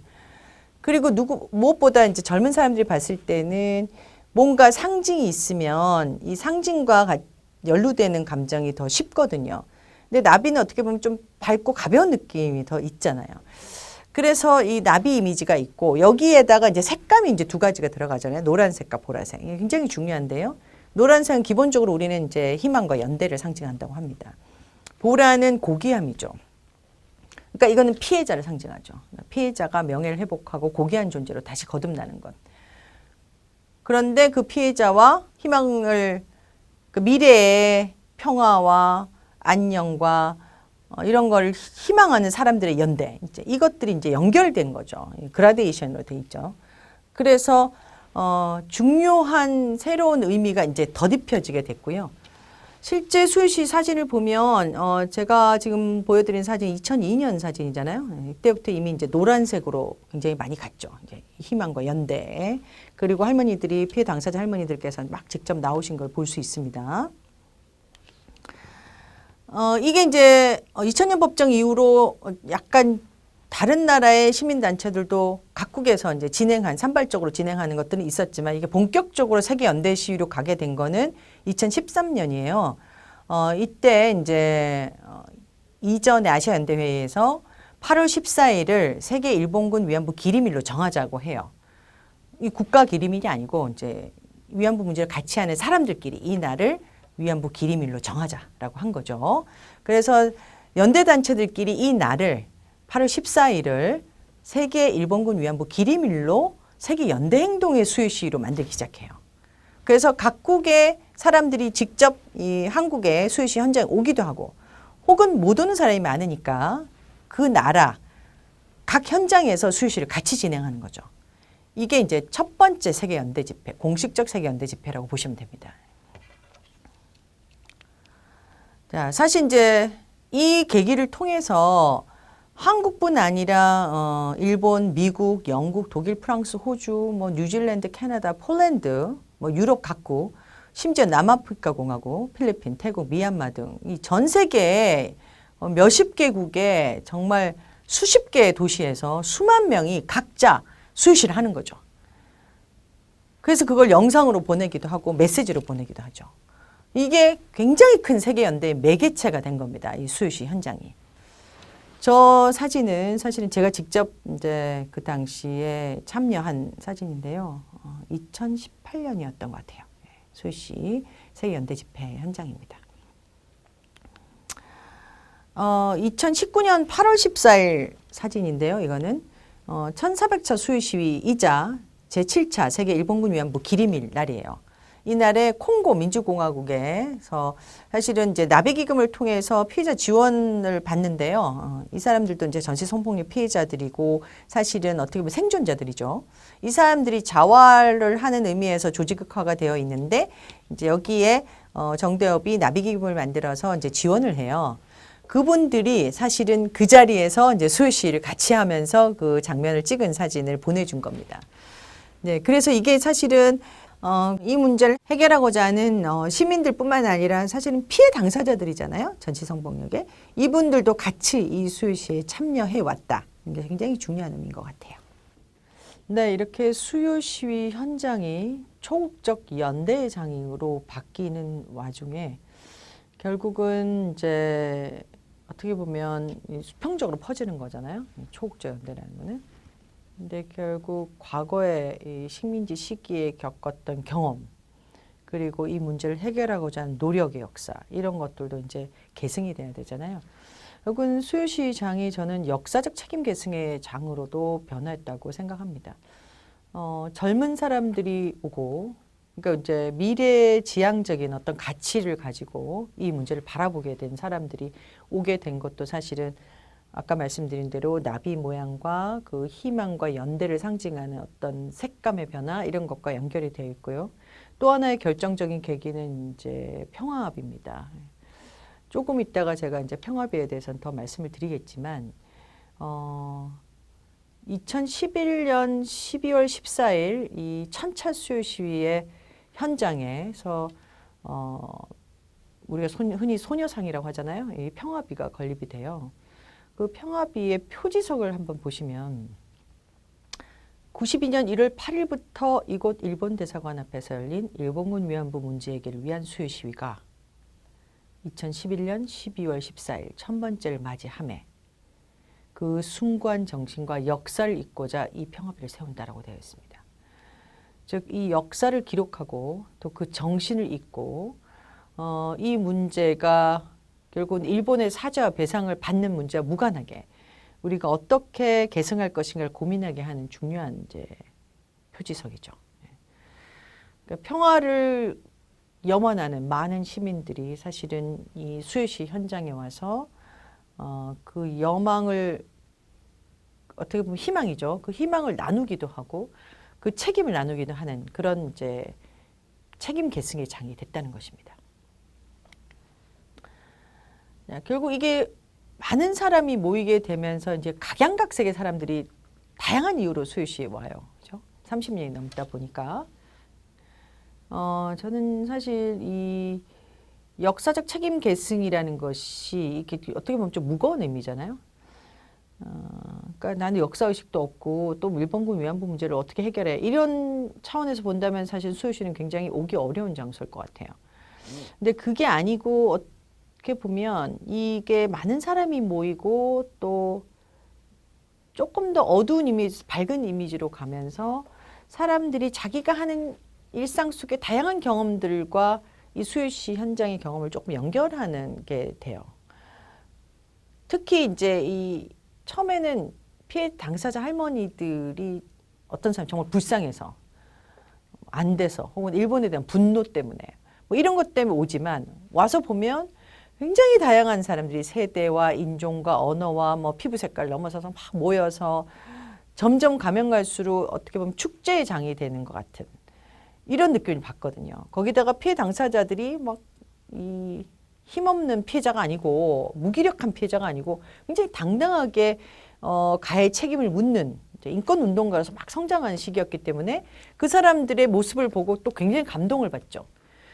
그래서 사실은 내가 뭔가를 하려고 가거나 또는 뭐 할머니들한테 뭘 해주려고 왔는데 알고 보니까 사실은 내가 힘을 받고 가니까 즐겁고 행복하고 뭔가 할 수 있겠다는 자신감을 얻고 그리고 동시에 자기가 했던 어떤 다양한 경험들이 있을 거 아닙니까? 그 경험들과 그 만나는 경험을 또 하면서 상호 권한부여의 장이 됐다는 거예요.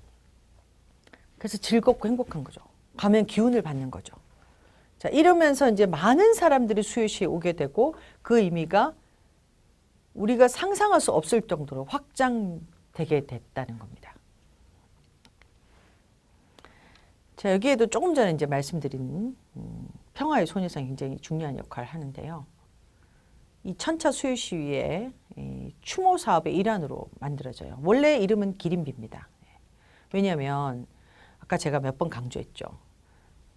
수유시에서 여러 가지 요구사항 혹은 수유시 전에 일본에게 요청했던 요구사항 기린비 건설이 있었잖아요. 그러니까 이게 원래 목적은 돌아가신 희생자들 혹은 한을 품고 가신 분들을 이제 기억하고 기념하자. 추념의 의미가 더 커요. 그래서 처음에는 진짜 비석 같은 형태를 생각했었습니다. 그래서 이제 이게 한국 정부가 원래 하라고 계속 추진을 하고 우리가 요구를 했는데 안 됐잖아요. 그럼 우리 스스로라도 세우자. 그래서 기린비 추진위원회가 만들어져요. 그 사람들과 이제 작가들이 결합을 하죠. 처음에 이런 비석 같은 형태. 이 비석은 너무 조금 그렇지 않니라고 의견을 내시는 분도 계셨겠죠. 왜냐면 이게 비석이라는 게 굉장히 수동적이잖아요. 그냥 추념의 의미밖에 없단 말이에요. 그러니까 서서 기도한다든지 뭐. 그런 거 말고 뭔가 좀 역동적인 거. 그런 걸 고민하다가 마침 이제 이 추진위원회 결합한 김석영, 김은성 작가가 이제 아이디어를 냅니다. 이제 사람의 형상. 특히 이제 여성이죠. 여성 피해자니까. 물론 이 형상도 여러 차례 디자인 작업을 거쳐서 이제 최종적으로 결정되기까지는 좀 시간이 걸려요. 이 추진위와 끊임없이 논의를 하고요.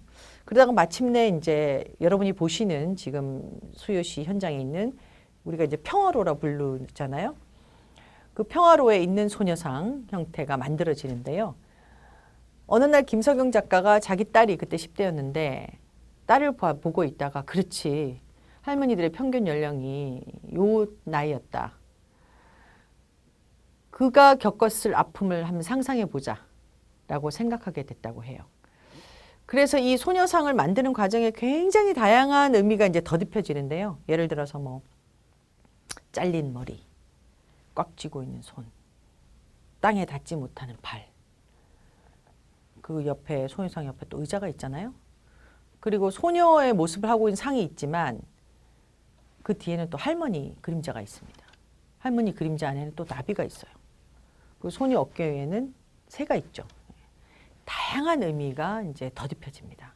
물론 형상은 우리가 이제 이 조각상이잖아요. 어떻게 보면 예술품이기도 합니다. 예술 작품은 작가의 의도가 있다 하더라도 그걸 보는 사람이 또 다르게 생각할 수도 있어요. 그러니까 그 의미가 왜곡되기도 하지만 사실 의미가 확장되는 거예요. 작품을 보는 사람의 감정에 따라서 다르게 읽히기 때문이죠. 그래서 다양한 의미로 확장됩니다. 기본적으로 어쨌든 이 형상을 읽게 되니까 큰 변화가 생겨요. 수요시에 오는 사람들은 지금은 사실은 우리 피해 생존자들이 연로하셔서 또 코로나 때문이기도 하고 많이 못 나오시지만 2000년 초중반에 굉장히 열심히 나오셨잖아요. 근데 할머니가 된 모습만 본단 말이에요. 그러니까 사실 그 당시 여성이 겪었을 고통이라고 하는 것을 좀 상상하기 어렵죠.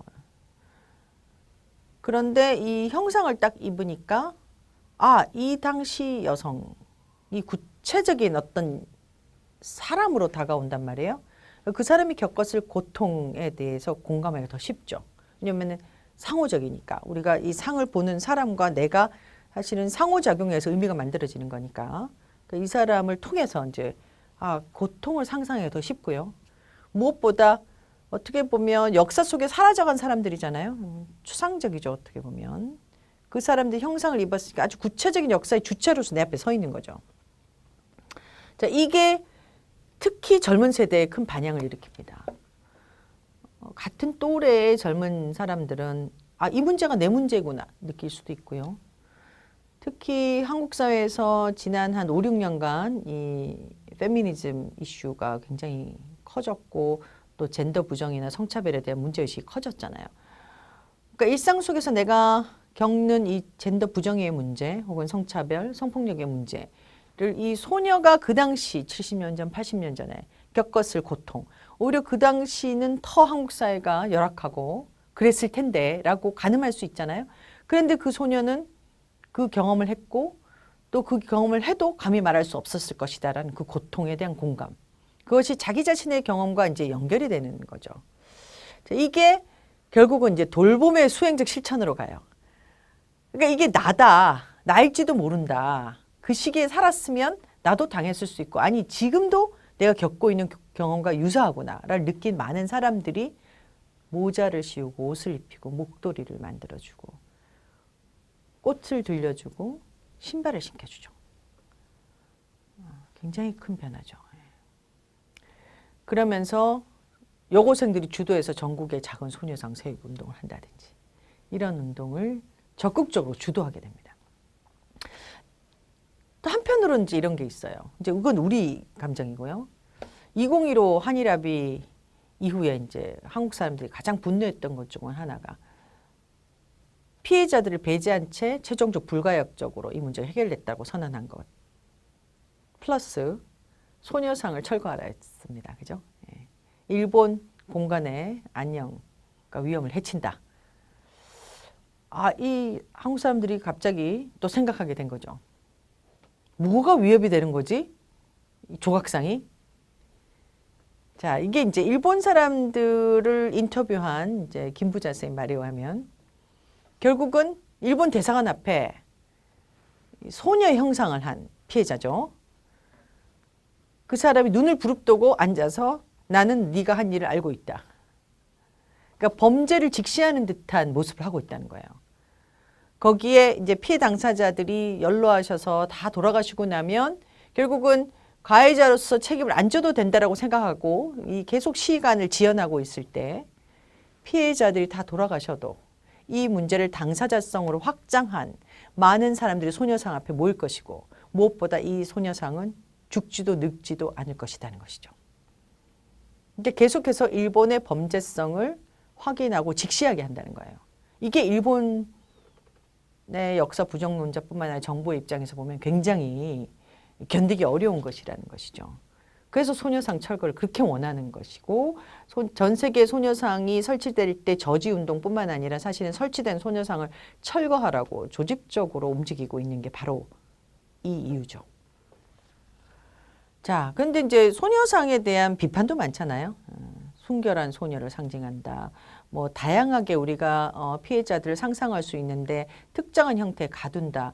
뭐 이런 비판들이 있고 실제로 아까도 말씀드렸지만 상이라는 것은 조각상이라는 것은 받아들인 사람의 입장에 따라 다르게 보이기 때문에 그럴 수도 있을 것 같아요.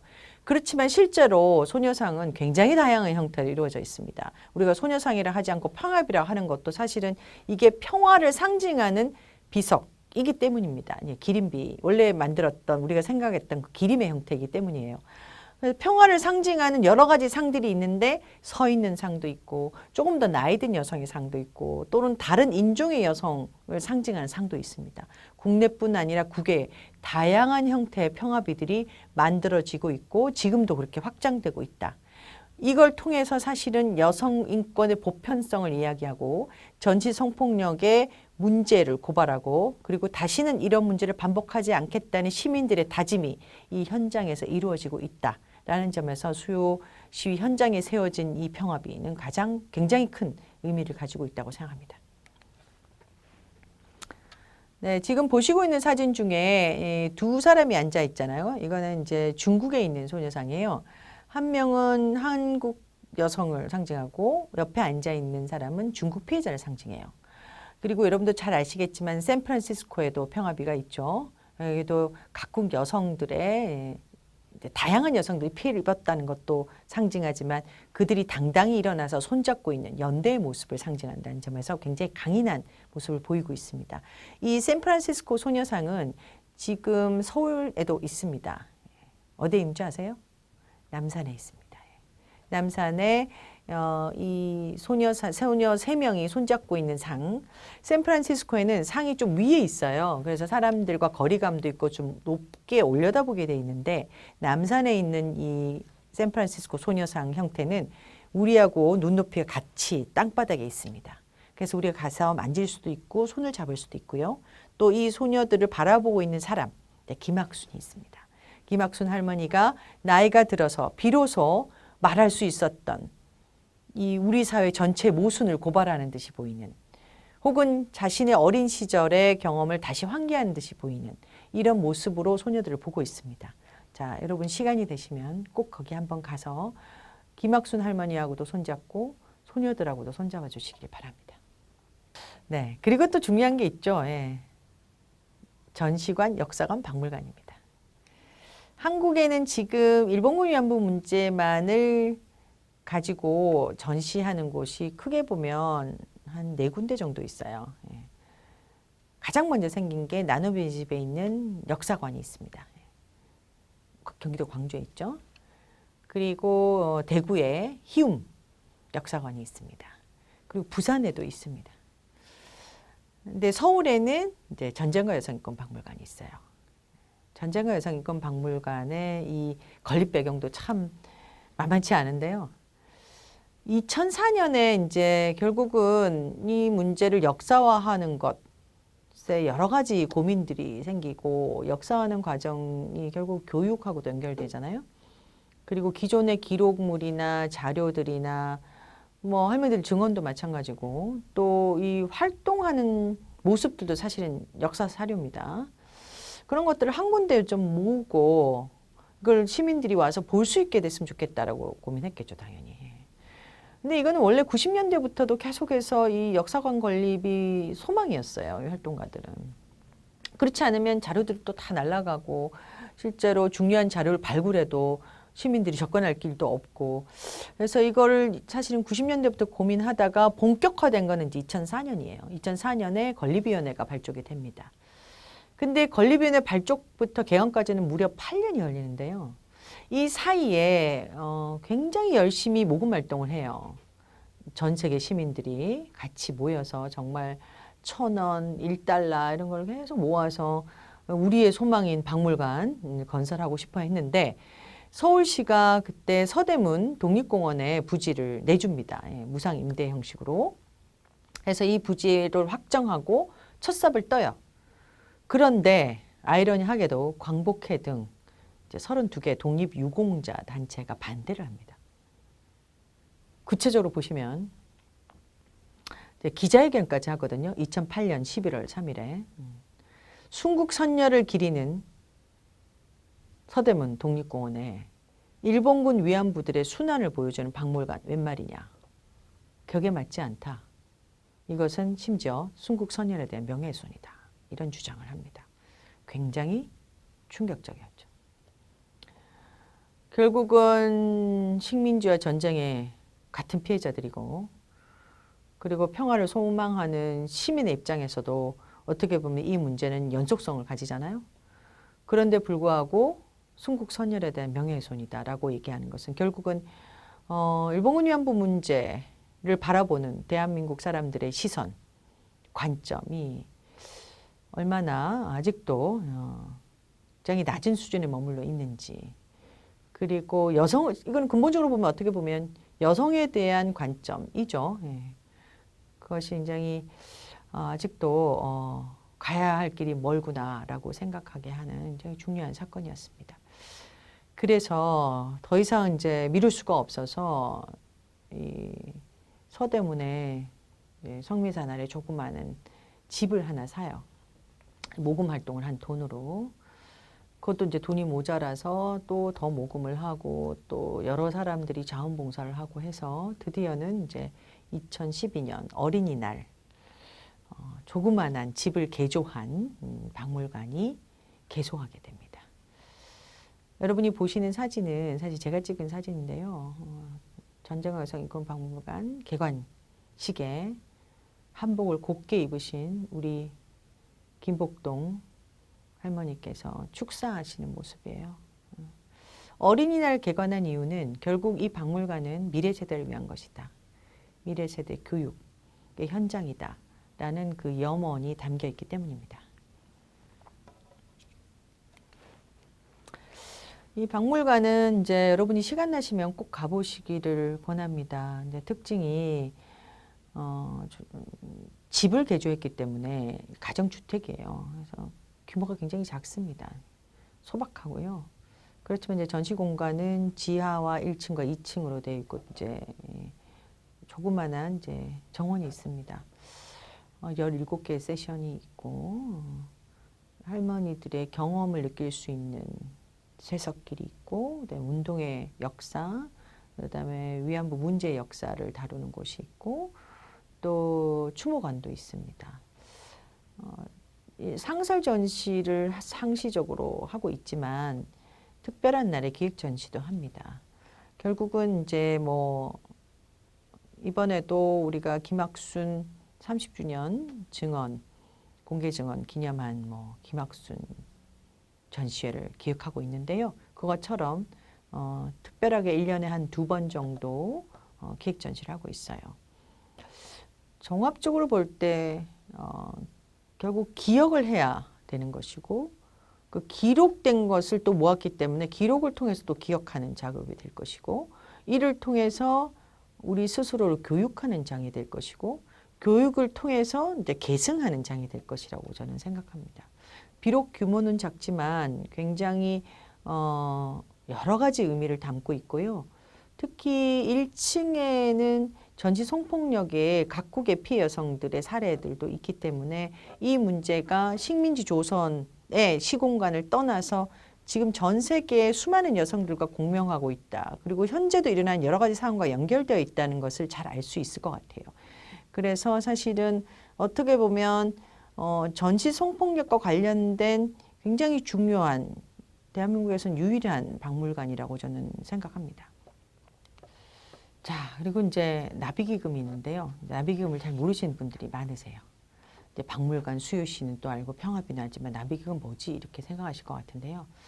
2012년에 5월 5일 박물관이 만들어졌다고 했잖아요. 고해 3월 8일 여성의 날이죠. 여성대회 때 발족을 해요. 이게 뭐냐?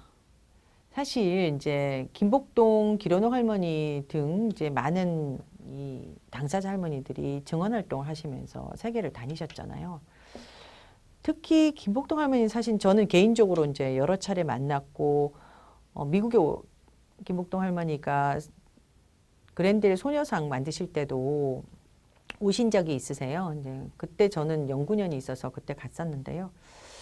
늘 평상시 하시는 말씀이 나는 이제 많은 사람들을 만나서 자기 얘기도 들어주고 또 안정적으로 생활하고 더 이상 여한이 없다. 비록 일본이 사죄하고 배상하지 않았지만 그것은 아마 내가 죽어도 너네들이 해줄 거라고 믿는다. 그런데 이 세계를 돌아다니다 보면 나보다 훨씬 열악한 환경에 있는 이 피해자들을 만나게 된다.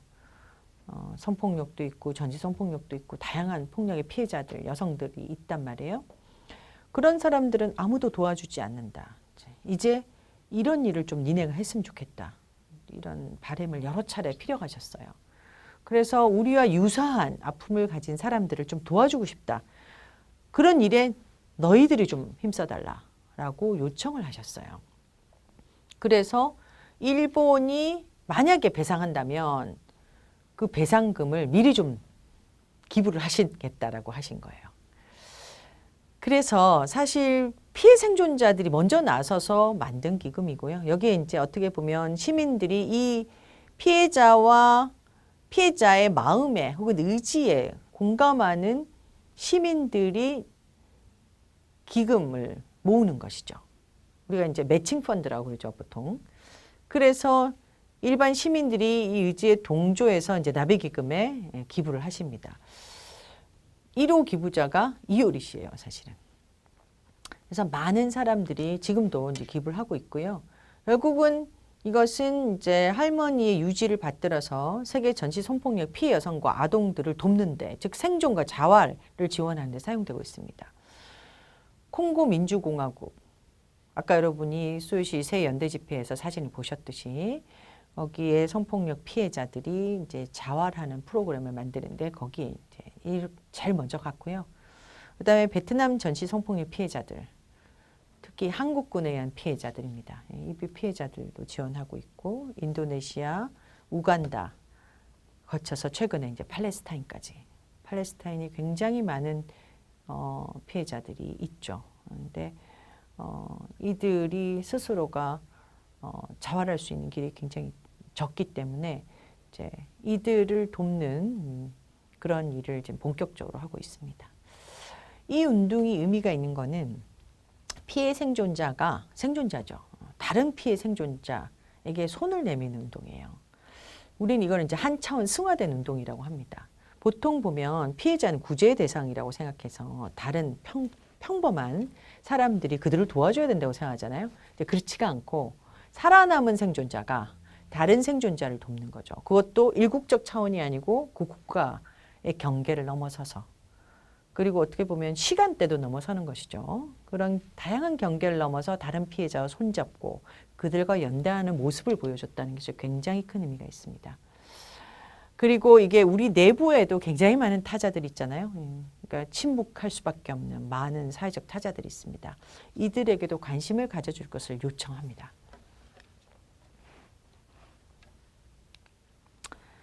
자, 첫 번째 수혜자가요, 콩고 민주공화국의 레베카 마시카입니다.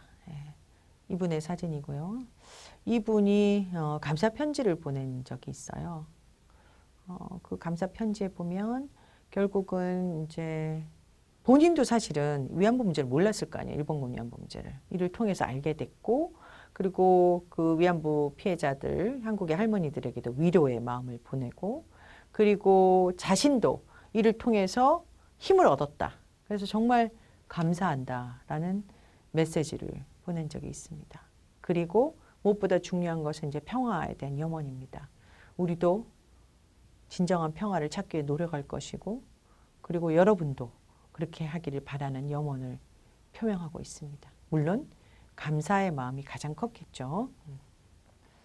자, 그러면 이제 베트남인데요. 베트남 피해자들의 사진은 저희가 공개할 수 없기 때문에 사실은 이 베트남 전시 성폭력 피해자들과 만나고 또는 베트남전에서 피해 지역을 가서 우리가 전쟁 범죄가 얼마나 큰 것인지를 가늠하게 하고, 그리고 우리 스스로가 어떻게 보면 이제 피해가 아니라 가해국이잖아요. 베트남전 같은 경우는 그 가해국의 입장에서, 가해국 시민의 입장에서 피해국의 시민과 만나는 것을 고민하는 그런 기행이 이제 베트남 기행이에요. 베트남 기행을 가서 많은 사람들이 이 문제를 자기 문제로 받아들이는 과정을 겪습니다. 예. 그게 이제 베트남에 있는 전시성폭력 피해자들 지원과 연결이 되죠.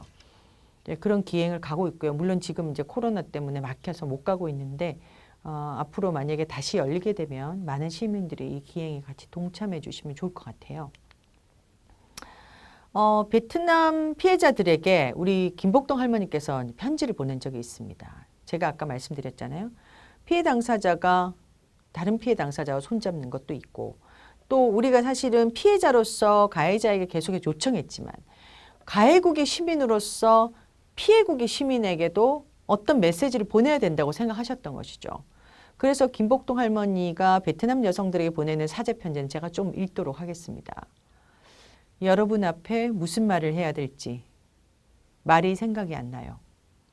각 나라에서 전쟁이 없어야 하는데 서로가 전쟁을 하는 사태에 과거에 당했던 분들께 너무나 미안하고 우리들도 억울하게 당했지만 우리로 인해 베트남 여성들이 피해를 입었다니 한국 국민으로서 죄송하고 너무 미안하고 그래서 우리들 힘으로 나비 기금을 모아 1년에 몇만 원이라도 보탬이 되면 좋겠고 보탬이 되도록 우리들도 열심히 나비 기금을 모아 생활비에 보탤 수 있도록 노력하겠습니다.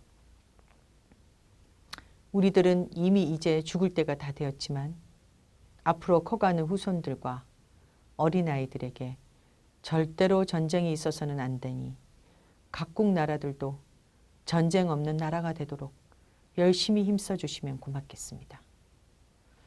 자, 이게 바로 이제 나도 피해를 입은 피해자지만 우리나라 때문에 다른 나라 여성들이 피해를 입었다면 거기에 진심으로 사죄를 하고 있죠.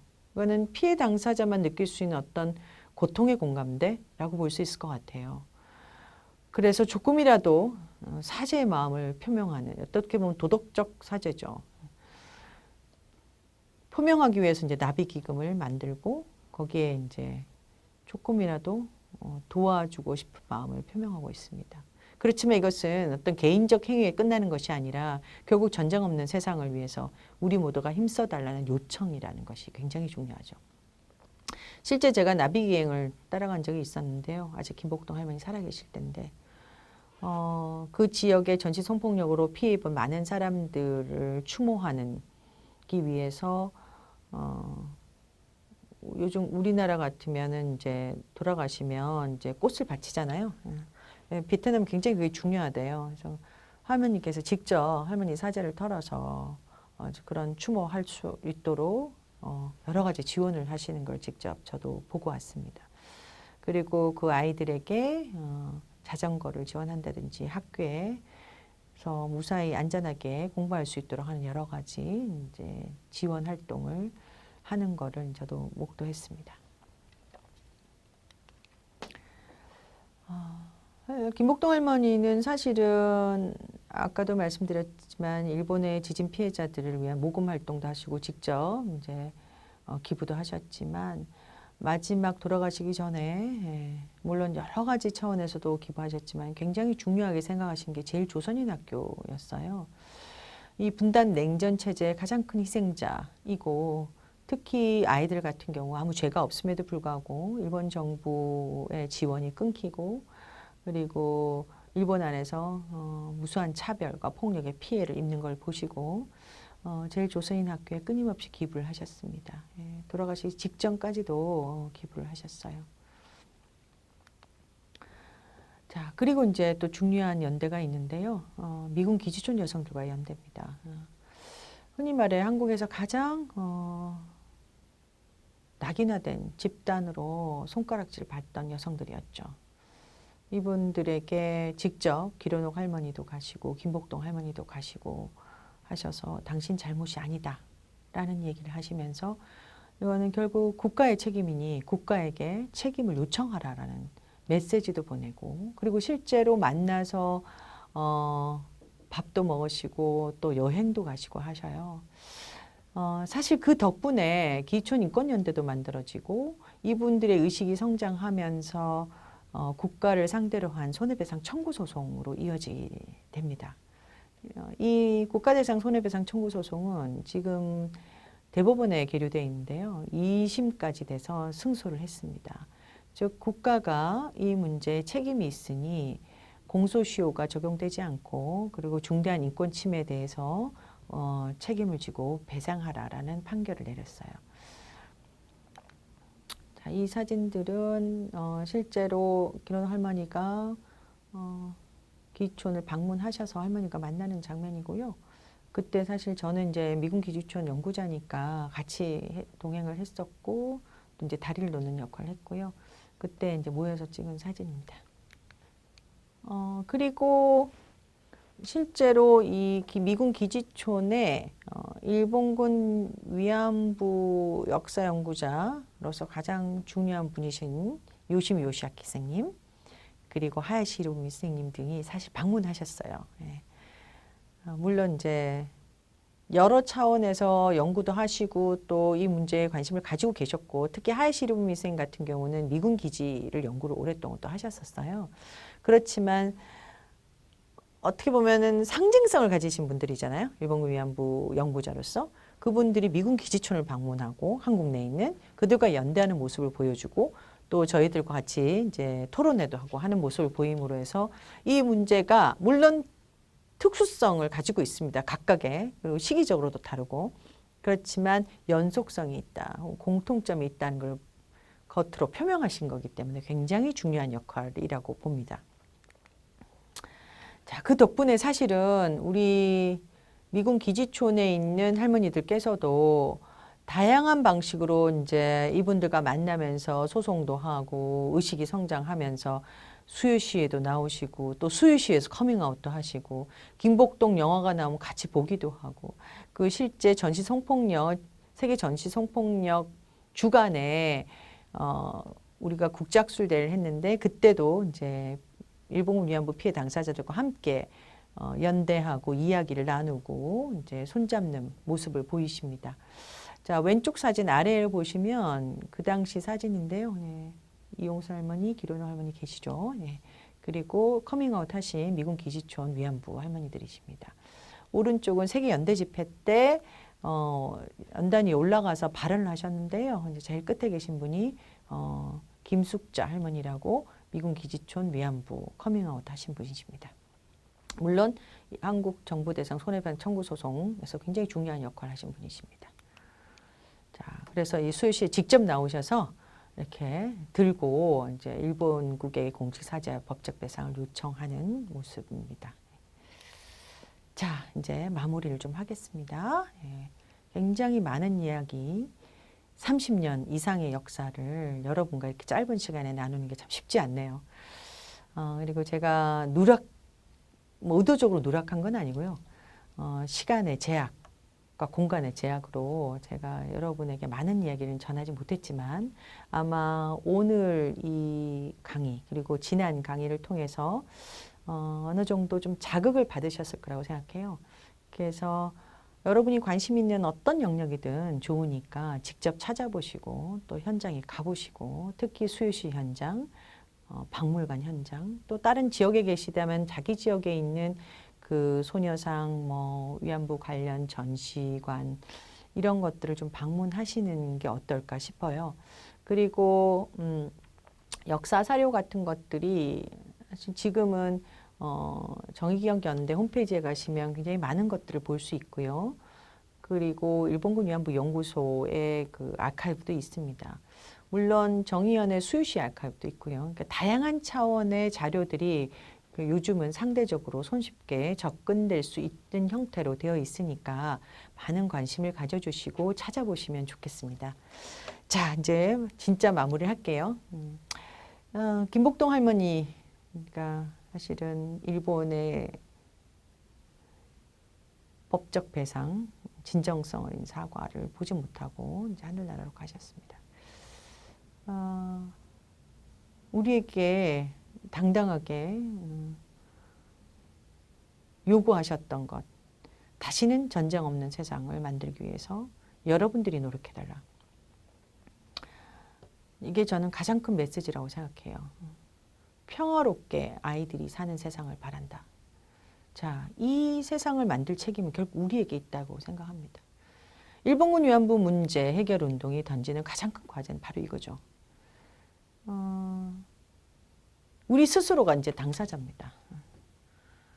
우리가 당사자가 돼서 이 부정의 역사를 기록하고 기억하고 또 계승해야 될 책임이 있는 것이죠. 계승이라는 것은 방금 말씀드린 대로 김복동 할머니의 희망입니다. 평화로운 세상입니다. 이러한 세상을 위해서 우리가 희망과 실천의 연대를 구축해야 되고요. 일상 속에서 늘 이 문제를 항상 고민할 수는 없지만 보편적 여성 인권 문제로 기억하고 또 이 기억의 공동체, 실천의 공동체를 이어나가야 되겠다고 생각합니다. 자, 이 실천의 릴레이 현장에 여러분 모두가 기꺼이 동참해 주실 것이라고 믿습니다. 감사합니다.